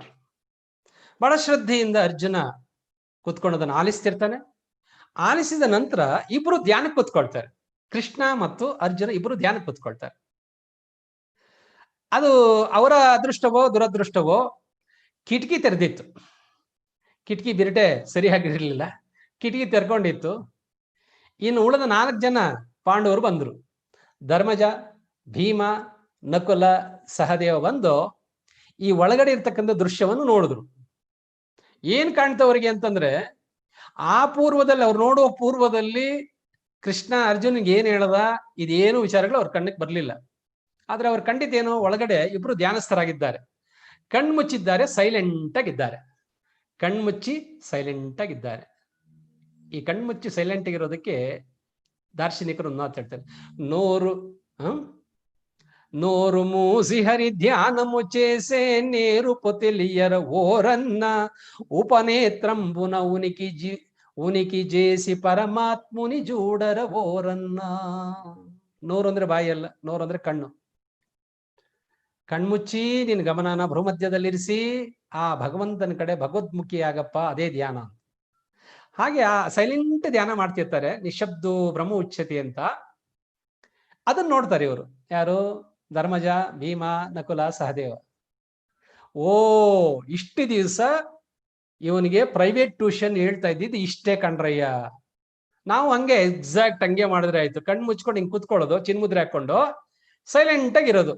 ಇದೇ ಕೃಷ್ಣ ನಮ್ಮ ಅಣ್ಣನ್ಗೆ ಹೇಳ್ತಿರ್ತಕ್ಕಂಥದ್ದು ಅಂತೇಳಿ ಅಂದ್ಕೊಂಡು ಕನ್ಕ್ಲೂಷನ್ ಮಾಡ್ಕೊಂಡು ಅವ್ರಿಗವರೇ ತಪ್ಪು ಭಾವಿಸ್ಕೊಂಡು ಒಂದ್ ದಿವಸ ಎಲ್ಲ ಹೊರಡ್ತಾರೆ. ಕಾಡಲ್ಲಿ ಹೋಗ್ಬಿಡೋಣ ಧ್ಯಾನ ಮಾಡಕ್ಕೆ ಅಂತೇಳಿ ಭೀಮ, ಧರ್ಮಜ, ನಕುಲ, ಸಹದೇವ ಒಂದು ರಥ ಮಾಡಿಕೊಂಡು ಹೊರಡ್ತಾರೆ. ರಥಕ್ಕೆ ಕುದುರೆಗಳಿದೆ, ಚಿನ್ನದ ರಥ ಬೇರೆ ಆ ಕಾಲದಲ್ಲಿ. ಹೊರಡ್ತಾರೆ. ತುಂಬಾ ಗಾಢ ಗೊಂಡಾರಣ್ಯಕ್ಕೆ ಹೋಗಿ ಆ ಅರಣ್ಯದ ಮಧ್ಯದಲ್ಲಿ ದೂರದಲ್ಲಿ ಕುದುರೆಗಳನ್ನ, ರಥವನ್ನ ನಿಲ್ಲಿಸಿ ಅದನ್ನ ಕಟ್ಟಿ ಹಾಕಿ, ಅಲ್ಲಿಂದ ಸ್ವಲ್ಪ ದೂರಕ್ಕೆ ಹೋಗಿ ನಡ್ಕೊಂಡು ಆ ಗೌ ಎನ್ನುವ ನಿಶಬ್ದವಾದ ನಿರ್ಜನವಾದ ಪ್ರದೇಶದಲ್ಲಿ ಒಂದು ಪ್ರಶಸ್ತವಾದ ಮರದ ಕೆಳಗಡೆ ಧ್ಯಾನಕ್ಕೆ ಕೂತ್ಕೊಳ್ತಾರೆ. ಇಲ್ಲಿ ನೋಡಿದ್ರಲ್ಲ, ಹಿಂಗೆ ಕಾಪಿ ಮಾಡಿದ್ರು ಅವ್ರು exactly, pin to pin. Chin mudra ಇಟ್ಕೊಂಡ್ರು, ನೋಡ್ಕೊಂಡ್ರು. ಪದ್ಮಾಸನ ಹಾಕಿದ್ರೇನೋ? ಇಲ್ಲ, ಪದ್ಮಾಸನ ಹಾಕಿಲ್ಲ, ಅರ್ಧ ಪದ್ಮಾಸನ ಹಾಕಿದ್ರು. ಇವರು ಆಸ್ ಇಟ್ ಕಾಪಿ ಮಾಡಿದ್ರು. ಮತ್ತೇನ್ ಮಾಡ್ಬೇಕು? ಮುಂದೆ ಕಣ್ಣು ಮುಚ್ಕೋಬೇಕು. ಆಮೇಲೆ ಏನ್ ಮಾಡ್ಬೇಕು? ಮಾತಾಡಬಾರ್ದು ನಾವು ಅಂತ ಒಂದು ರೆಸೊಲ್ಯೂಷನ್ ಪಾಸ್ ಮಾಡಿದ್ರು. ಯಾರು ಕೂಡ ಈಗ 1 ತಾಸು ಮಾತಾಡಬಾರ್ದು ಅಂತ ಆ ಕೂರುವ ಪೂರ್ವದಲ್ಲಿ ರೆಸೊಲ್ಯೂಷನ್ ಮಾಡ್ಕೊಂಡ್ರು. ಇವರು ಒಡಂಬಡಿಕೆ ಮಾಡ್ಕೊಂಡ್ರು, ಸೈಲೆಂಟ್ ಆಗಿರಬೇಕು ಅಂತ. ಆಯ್ತು ಅಂತೆಲ್ಲ ಒಪ್ಕೊಂಡು ಮೆಂಟಲಿ ರೆಸೊಲ್ಯೂಷನ್ ಸೈನ್ ಅಪ್ ಮಾಡಿದ್ರು. ಆಮೇಲೆ ಕುಳಿತು ಧ್ಯಾನಸ್ಥರಾದ್ರು. ಕಣ್ಣು ಮುಚ್ಕೊಂಡಿದ ತಕ್ಷಣ ಭೀಮನಿಗೆ ಮನಸ್ಸಿನ ತುಂಬಾ ಈ ರಥನ, ಕುದುರೆಗಳನ್ನ ಯಾರೋ ಕದ್ದು ಓಡಿಸ್ಕೊಂಡು ಹೋಗೋ ತರ ಕಣ್ಣು ಮುಂದೆ ಬಂದ್ಬಿಡ್ತಾವ. ಅವನಿಗೆ ಸಂಶಯ. ಅವನ್ ತಡ್ಕೊಳಕ್ಕಾಗ್ಲಿಲ್ಲ, ತುಂಬಾ ಹೊತ್ತು ತಡ್ಕೊಳಕ್ಕಾಗ್ಲಿಲ್ಲ. ಚಿನ್ನದ ರಥ ಬೇರೆ, 4 ಕುದುರೆಗಳು ಬೇರೆ ಇದೆ. ಅದು ಇಲ್ಲಿಂದ ಅವನ್ ಕದ್ದೊಯ್ದ್ರೆ ಹೋದ್ರೆ ಹೋಗ್ಲಿ, ಆದ್ರೆ ಇಲ್ಲಿಂದ ನಡ್ಕೊಂಡು ಹೋಗ್ಬೇಕಲ್ಲ ಹಸ್ತಿನಾವತಿಗೆ, ತುಂಬಾ ದೂರ ಆಗ್ತದೆ. ಕಿಲೋಮೀಟರ್ ಗಟ್ಟಲೆ ಬಂದಿದ್ದಾರೆ ಇವರು. ಹೆಂಗಪ್ಪ ಈ ಬಾರಿಕಾಯ, ಅವನ್ ಭೀಮಕಾಯ ಅಂದ್ರೆ ಬಾರಿಕಾಯ, ಅವನ್ ಹೊಟ್ಟೆ ಬೇರೆ ಇತ್ತು, ಉಸಿವು ಬೇರೆ ಅವನಿಗೆ. ಅಲ್ಲಿಗೆ ಹೋಗೋಷ್ಟೊತ್ತಿಗೆ ಮಧ್ಯದಲ್ಲಿ ಏನು ಸಿಗಲ್ವಾ ಅಂತೇಳಿ ಏನೇನೋ ಅವನಿಗೆ ಕಣ್ಮುಂದೆ ಬಂದು ಅವನಿಗಾಗ್ಲಿಲ್ಲ. 5 ನಿಮಿಷಕ್ಕೆಲ್ಲ ಅವ್ನು ಕಣ್ಬಿಟ್ಬಿಟ್ಟ. ಕಣ್ಬಿಟ್ಟು ಸುಮ್ಮನೆ ಇರ್ಲಿಲ್ಲ. ಇವ್ರು ರೆಸೊಲ್ಯೂಷನ್ ಮಾಡಿದ್ರಲ್ಲ, ಸೈಲೆಂಟ್ ಆಗಿರ್ಬೇಕು, ಯಾವುದೇ ಕಾರಣಕ್ಕೆ ನಾವು ಮಾತಾಡಬಾರ್ದು ಅಂತ. ಅವನು ಉಳಿದವ್ರು ನೋಡ್ದ, 3 ಕಣ್ಣು ಮುಚ್ಕೊಂಡಿದ್ದಾರೆ. ಇವನ್ ತಡ್ಕೊಳಕ್ಕಾಗ್ಲಿಲ್ಲ, ಆಂಕ್ಷಿಯಸ್ನೆಸ್. ಅವನು ನಕುಲ್ನ ಕೇಳ್ದ, ಲೇ ನಕುಲ, ನಾವಲ್ಲಿ ರಥ ಬಿಟ್ಟು ಬಂದಿದ್ದೇವೆ, ಯಾರಾದ್ರೂ ಕದ್ದೊಯ್ದು ಬಿಟ್ರೆ ಕಳ್ರು, ಏನು ಗತಿ? ಯಾವ್ದಕ್ಕೊಂದ್ಸರಿ ನೋಡ್ಕೊಂಡ್ ಬರೋಣ, ಆಮೇಲೆ ಬೇಕಾದ್ರೆ ಧ್ಯಾನ ಕೂತ್ಕೊಳ್ಳೋಣ ಅಂತ. ಇವನಿಗೆ, ನಕುಲನಿಗೆ, ಅವನಿಗೂ ಚಂಚಲ ಮನಸ್ದವನೇ, ಆದ್ರೆ ಒಡಂಬಡಿಕೆಗೆ ಕಟ್ಟು ಬಿದ್ದು 1 ಗಂಟೆ ಸೈಲೆಂಟ್ ಆಗಿರೋಣ, ನೋಡೋಣ ಏನಾಗ್ತದ ಅಂತ ಬಂದಿರೋಣ. ಅವನು ಕೂಡ ಯಾವಾಗ ಇವನು ಭೀಮನ್ ಕಣ್ಬಿಟ್ಟು ಮಾತಾಡಿದ್ನೋ, ಇಟ್ ಇರಿಟೇಟೆಡ್ ಹಿಮ್. ಅವನು ಕಣ್ಬಿಟ್ಬಿಟ್ಟ. ಕಣ್ಬಿಟ್ಬಿಟ್ಟು ಉಳಿದಿಬ್ಬರಿಗೆ ಇನ್ನೂ ಧ್ಯಾನದಲ್ಲಿದ್ದಾರೆ ಅವರು ಕೇಳಾಗಿ ಹೇಳ್ದ, ಲೇ ಅಣ್ಣ, ಅದಕ್ಕೆ ನೀನು ಏನು ತಿಂಡಿ ಪೋತ ಭೀಮ ಅಂತ ಹೇಳೋದು. ಅನ್ನ ತಿನ್ನೋದಕ್ಕೆ ಸರಿ, ಧ್ಯಾನಕ್ಕೆ ಎಲ್ಲಿ ಸರಿ ನೀನು? ಅಲ್ಲೋ ನಾವೇನಕ್ಕೆ ಬಂದಿದ್ದೀವಿ ಇಲ್ಲಿಗೆ? ಮತ್ತು ನಾವೇನು ಒಡಂಬಡಿಕೆ ಮಾಡ್ಕೊಂಡ್ವಿ? 1 ತಾಸು ಸೈಲೆಂಟ್ ಅಲ್ಲಿ ಇರಬೇಕು, ಅಣ್ಣ ಹೇಗ್ ಮಾಡ್ತಾನೋ ಅರ್ಜುನ ಹಾಗೆ ಮಾಡಬೇಕು ಅಂತಾನೆ ಬಂದಿದ್ದು. ನೀನ್ ಕಣ್ಬಿಟ್ಬಿಟ್ಟು ಧ್ಯಾನ ಭಂಗ ಮಾಡಿದೆ, ನೀನ್ ತಿನ್ನೋದಕ್ಕೆ ಲಾಯಕು ಅಂತ ಇವನು ಸಿಕ್ಕಾಪಟ್ಟೆ ಬಯಕ್ ಶುರು ಮಾಡ್ದ. ಇದು ಇನ್ನು ಅರಬರೆ ಧ್ಯಾನದಲ್ಲಿರ್ತಕ್ಕಂಥ ಧರ್ಮಜನ ಕೇಳಿಸ್ತು. ಅವನು ನ್ಯಾಯವಾದಿ ತಾನೆ, ಅವನು ಜಡ್ಜ್ ಮಾಡ್ಬೇಕಲ್ಲ, ಸ್ವಲ್ಪ ಸಮಾಧಾನ ಮಾಡ್ಬೇಕಲ್ಲ ಇಬ್ರು ಅಣ್ಣ ತಮ್ಮಂದ್ರನ್ನ. ಅವನು ಕಣ್ಬಿಟ್ಬಿಟ್ಟು ಲೇ ಯಾಕೋ ಕಿತ್ತಾಡ್ತೀರಿ, ನಾವ್ ಅಂದ್ಕೊಂಡು ಬಂದಿದ್ದೇನೋ ಧ್ಯಾನ ಮಾಡ್ಬೇಕು ಅಂತ, ನೀವು ನೋಡಿದ್ರೆ ಇಲ್ಲಿ ಕಿತ್ತಾಡ್ತಾ ಇದೀರಿ ಅಂತ ಅವನು ಕಣ್ಬಿಟ್ಟು ಅವನು ಮಾತಾಡ್ದ. ಫಸ್ಟ್ ಮಾತಾಡ್ದವನು ಭೀಮ, ಎರಡನೇವನ್ ಮಾತಾಡಿದ್ದು ನಕುಲ, 3ನೇ ಸರಿ ಮಾತಾಡಿದ್ದು ಅರಿವೇ ಇಲ್ಲ, ನಾನು ಮಾತಾಡಬಾರ್ದು ಅಂತಕ್ಕಂಥ ಅರಿವೇ ಇಲ್ಲ, ಅವ್ರ ಒಪ್ಪಂದನ ಅವರೇ ಮುರಿದು ಹಾಕಿದ್ರು. ಹೀಗೆ ಅವನು ಕಣ್ಬಿಟ್ಟ ಅವನು ಮಾತಾಡ್ದ. ಕೊನೆಗೆ 5 ನಿಮಿಷ ಆದ್ಮೇಲೆ ಇವನ್ ಸಹದೇವ ಕಣ್ಬಿಟ್ಬಿಟ್ಟು ಇನ್ನೂ 1 ತಾಸು ಆಗಿಲ್ಲ. ಅಬ್ಬಾ ಧನ್ಯನಾದೆ, ಇಷ್ಟು ಜನರಲ್ಲಿ ನಾನು ಒಬ್ಬನೇ ಮಾತಾಡದೆ ಇದ್ದಿದ್ದು ಅಂತ ಹೇಳ್ಬಿಟ್ಟು ಅವನು ಮಾತಾಡ್ದ. ಅಂದ್ರೆ they broke their own promise, they could not themself keep quiet for 1 hour. ನಾವು ಹೀಗೇನೆ, ನಮ್ ಧ್ಯಾನನು ಹೀಗೆ ಇರ್ತದೆ. ಅಂದ್ರೆ ಗುರುವಿಲ್ಲದೆ ಮಾರ್ಗ ಇಲ್ಲ, ಅರಿವೇ ಗುರು. ಅರಿವು ತೋರಿದ ಗುರುಮುಕುಂದನ ಮರೆಯದಿರುವುದೇ ಮರ್ಮವಣ್ಣ, ಮೇಲೆ ಮಂಟಪದಲ್ಲಿ ನೋಡಣ್ಣ. ಜ್ಞಾನವೆಂಬೋ ಖಡ್ಗ ಪಿಡಿದ ಜ್ಞಾನವೆಂಬೋ ಕುರಿಯ ಕಡಿದು, ಜ್ಞಾನ ಗುರುವಿನ ಪಾದ ಪಿಡಿದು ತಾನು ಧನ್ಯನಾಗಬೇಕು ಅಂತ. ಆ ಪರಲೋಕದ ಮಾರ್ಗವನ್ನ ತಿಳಿಸ್ಕೊಡ್ತಕ್ಕಂಥವನೇ ಗುರು. ಅವನು ನಿಮ್ ಜೊತೆಲಿ ಬರೋದಿಲ್ಲ, ದೈವನು ನಿಮ್ ಜೊತೆ ಬರೋದಿಲ್ಲ, ನಿಮ್ ಇಷ್ಟ ದೈವನು ನಿಮ್ ಬರೋದಿಲ್ಲ. ನಿಮ್ ಇಷ್ಟ ದೈವ ಹಬ್ಬಪ್ಪ ಅಂದ್ರೆ ಏನ್ ಮಾಡ್ಬೋದು? ನಿನ್ಗೆ ಒಳ್ಳೆ ಸಂತಾನವರ ಕೊಡ್ತೀನಪ್ಪ, ನಿನ್ಗೆ ಒಳ್ಳೆ ಭಾಗ್ಯ ವರದ ಲಕ್ಷ್ಮವ ಏನ್ ಕೊಡ್ಬೋದು? ನಿಂಗೆ ಒಳ್ಳೆ ಒಡವೆ ಎಲ್ಲ ಕೊಡ್ತೀನಿ, ನಿಂಗೆ ದನ ಕನಕಾದಿಗಳನ್ನ ಕೊಡ್ತೇನೆ. ಸಂತಾನ ಲಕ್ಷ್ಮಿ ಅಂದ್ರೆ ನಿಂಗೆ ಮಕ್ಕಳು ಕೊಡ್ತೇನೆ, ಭಾಗ್ಯ ಕೊಡ್ತೇನೆ. ಹೀಗೆ ಮನೋಕಾಮನೆಗಳನ್ನು ಇಷ್ಟಾರ್ಥಗಳನ್ನು ಪೂರೈಸ್ತಕ್ಕಂಥವರೇ ದೇವತೆಗಳು. ಯಾಕೆಂದ್ರೆ ಅವ್ರಿಗೆ ನಮ್ಗಿಂತ ಒಂದ್ ಸ್ವಲ್ಪ ಹೈಯರ್ ರೆಲ್ಮ್ಸ್ ಇರ್ತಾರೆ. ಅವ್ರು ಹೀಗನ್ನೋ ಅಧಿಕಾರ ಅವರಿಗೆ ಇದೆ, ನಾವು ಅವ್ರಿಗೆ ಹೀಗನ್ನಕ್ಕಾಗಲ್ಲ. ಅವ್ರು ಮಾತ್ರ ಹೀಗನ್ಬೋದು, ತಥಾಸ್ತು ಅಂತ ಅವರಿಗೆ ಅಧಿಕಾರ ಇದೆ. ನಾವು ತಥಾಸ್ತು ಅಂತ ಈ ಕಡೆಯಿಂದ ಅನ್ನಿ ನೋಡೋಣ. ನೀವು ತಥಾಸ್ತು ಅಂತ ನಿಮ್ ಕೆಳಗಿನ ಲೋಕದವ್ರಿಗೆ ಹೇಳ್ಬೋದು, ಹುಳ ಉಪ್ಟೆಗಳಿಗೆ. ಓಕೆ, ಹಾಗೆ the ultimate aim of the yoga is to unite jivatman with paramatman. ಹೀಗೆ ಮಾಡಿ ಯೋಗ. ಈ ಸಾಂಕೇತಿಕವಾಗಿ ನಮ್ಮ ಪ್ರಾಚೀನರು ಯಾಕೆ ಈ ನಮನ ಮಾಡೋದಕ್ಕೆ 2 ಕೈಗಳಲ್ಲಿ ಹೀಗೆ ಮಾಡಿದ್ರು ಅಂತಂದ್ರೆ, ಇದು ಜೀವಾತ್ಮ, ಇದು ಪರಮಾತ್ಮ, ಇವೆರಡು ಒಂದಾದ್ರೆ ಅದು ಯೋಗ, ನಿಜವಾದ ಯೋಗ. ಅದು 2 ಒಂದಾಗ್ತಕ್ಕಂಥದ್ದು. ಓಕೆ, ಯೋಗ ಅನ್ನೋದು ಯುಜ್ ಅನ್ನುವ ಮೂಲ ಧಾತುವಿಂದ ಬಂದಿರತಕ್ಕಂಥದ್ದು. ಅಂತಹ ಯೋಗ ದಿನವನ್ನ ಆಚರಿಸ್ತಾ ಇದ್ದೀವಿ ನಾವು. ವಿಶ್ವದಾದ್ಯಂತ ಆಚರಿಸ್ತಾ ಇದ್ದಾರೆ, ಕೆಲವರು ತಿಳಿದು ಆಚರಿಸ್ತಾ ಇದ್ದಾರೆ, ತುಂಬಾ ಜನ ತಿಳಿದೇನು ಕೂಡ ಆಚರಿಸ್ತಾ ಇದ್ದಾರೆ. ಏನ್ ಮಾಡಿದ್ರು ಕೂಡ ಅಟ್ಲೀಸ್ಟ್ ಯೋಗಾಸನ ಮಾಡಿದ್ರು ಕೂಡ ಖಂಡಿತ ಅದರಲ್ಲಿ ಉಪಯೋಗ ಇದೆ. ನಾನು ಯೋಗಾಸನ ಒಳ್ಳೇದಲ್ಲ ಅಂತ ಹೇಳ್ತಾ ಇಲ್ಲ. ಯೋಗಾಸನ ಅದು ಶರೀರವನ್ನ ಸುಸ್ಥಿತಿಯಲ್ಲಿ ಇಟ್ಟಿರ್ತದೆ. ಮತ್ತು ಯೋಗಾಸನ ಮಾಡೋ ನೀವು ಪ್ರಾಣಾಯಾಮದೊಂದಿಗೆ ಯೋಗಾಸನ ಮಾಡಿದ್ರೆ ನಿಮ್ಮ ಮನಸ್ಸು ಕೂಡ ದೇಹದಕ್ಕೆ ವಾಪಸ್ ಬರ್ತದೆ. ರೋಗ ನಿರೋಧಕ ಶಕ್ತಿ ಬೆಳೀತದೆ. ಈ ಕೊರೋನಾ ಅಂತಹ ಈ ಒಂದು ಸಂದಿಗ್ಧ ಸಂಕಟದ ಸಮಯದಲ್ಲಿದ್ದೇವೆ ನಾವು. ಖಂಡಿತ ಒಳ್ಳೆಯ ಆಸನಗಳು, ಸೆಲೆಕ್ಟೆಡ್ ಆಸನಾಸ್ ಲೈಕ್ ಸೂರ್ಯ ನಮಸ್ಕಾರಂ, ಧನುರಾಸನ, ಊರ್ಧ್ವಾಸನ, ಅರ್ಧ ಚಕ್ರಾಸನ, ಜೊತೆಗೆ ಮುಖ್ಯವಾಗಿ ಪ್ರಾಣಾಯಾಮಗಳು, ಕಪಾಲಭಾತಿ, ಭಸ್ತ್ರಿಕ, ಅನುಲೋಮ್ ವಿಲೋಮ್, ಆಮೇಲೆ ಉಜ್ಜಯಿ ಪ್ರಾಣಾಯಾಮ ಕೂಡ ತುಂಬಾ ಉಪಕಾರಿ. ಒಂದ್ಸರಿ ಉಜ್ಜಯಿ ಮಾಡೋಣ. ಉಜ್ಜಯಿ ಮಾಡ್ಬೇಕಾದ್ರೆ ನಾಲ್ಗೆ ಇದೆಯಲ್ಲ, ಅದನ್ನ ಕೇಚರಿ ಮುದ್ರೆ ಹಾಕೋಬೇಕು. Tongue upside touching the upper palette and keep your mouth close. Sound ಹೀಗೆ ಬರ್ಬೇಕು ನೋಡಿ, ನಾ ಮಾಡ್ತೀನಲ್ಲ ಸೌಂಡ್ ಬರ್ಬೇಕು. ಗಂಟಲ ಮೂಲಕ ನೀವು ಅದನ್ನ ಉಸಿರಾಟ ಮಾಡಿದ್ರೆ ಸೌಂಡ್ ಹೀಗೆ ಬರ್ತದೆ. ಸರ್ಪದ ಉಸಿರಾಟ ಅಂತ ಹೇಳ್ತೇವೆ ನಾವು, ಲೈಕ್ ದಿಸ್.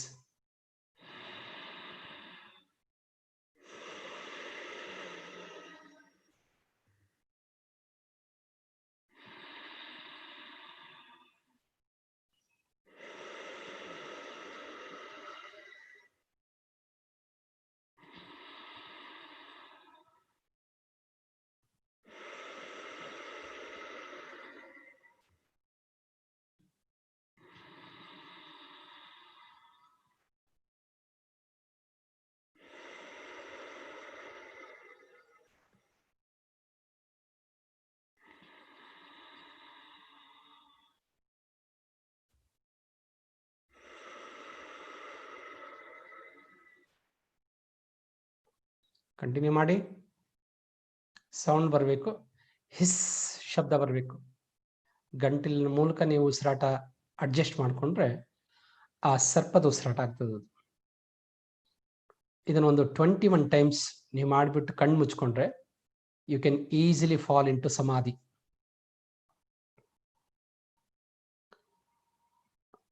ಇಲ್ಲಿ ಪೂರಕ ರೇಚಕ ಇದೇ ಹೊರತು ಕುಂಭಕ ಇಲ್ಲ. ಇಲ್ಲಿ ಪೂರಕ ಮಾಡೋ ಕೂಡ ಸೇಮ್ ಸೌಂಡ್ ಬರಬೇಕು, ರೇಚಕ ಮಾಡೋ ಕೂಡ ಸೇಮ್ ಸೌಂಡ್, ಹಿಸಿಂಗ್ ಸೌಂಡ್ ಬರಬೇಕು. ಕೇಚರಿ ಮುದ್ರೆ ಹಾಕೊಂಡು ಮಾಡ್ತಕ್ಕಂಥದ್ದು. ಕಣ್ಣು ಮುಚ್ಚಿರಬೇಕು, ಬೆನ್ನೇರ ಇರಬೇಕು, ಸಾಧ್ಯವಾದ್ರೆ ಚಿನ್ಮುದ್ರೆ ಹಾಕೋಬಹುದು. ಇದನ್ನ ಧ್ಯಾನದ ಪೂರ್ವದಲ್ಲಿ ನೀವು ಮಾಡಿ ಧ್ಯಾನ ಮಾಡಿದ್ರೆ ಅದ್ಭುತವಾದ ಧ್ಯಾನ ಅನುಭವ ಆಗ್ತದೆ.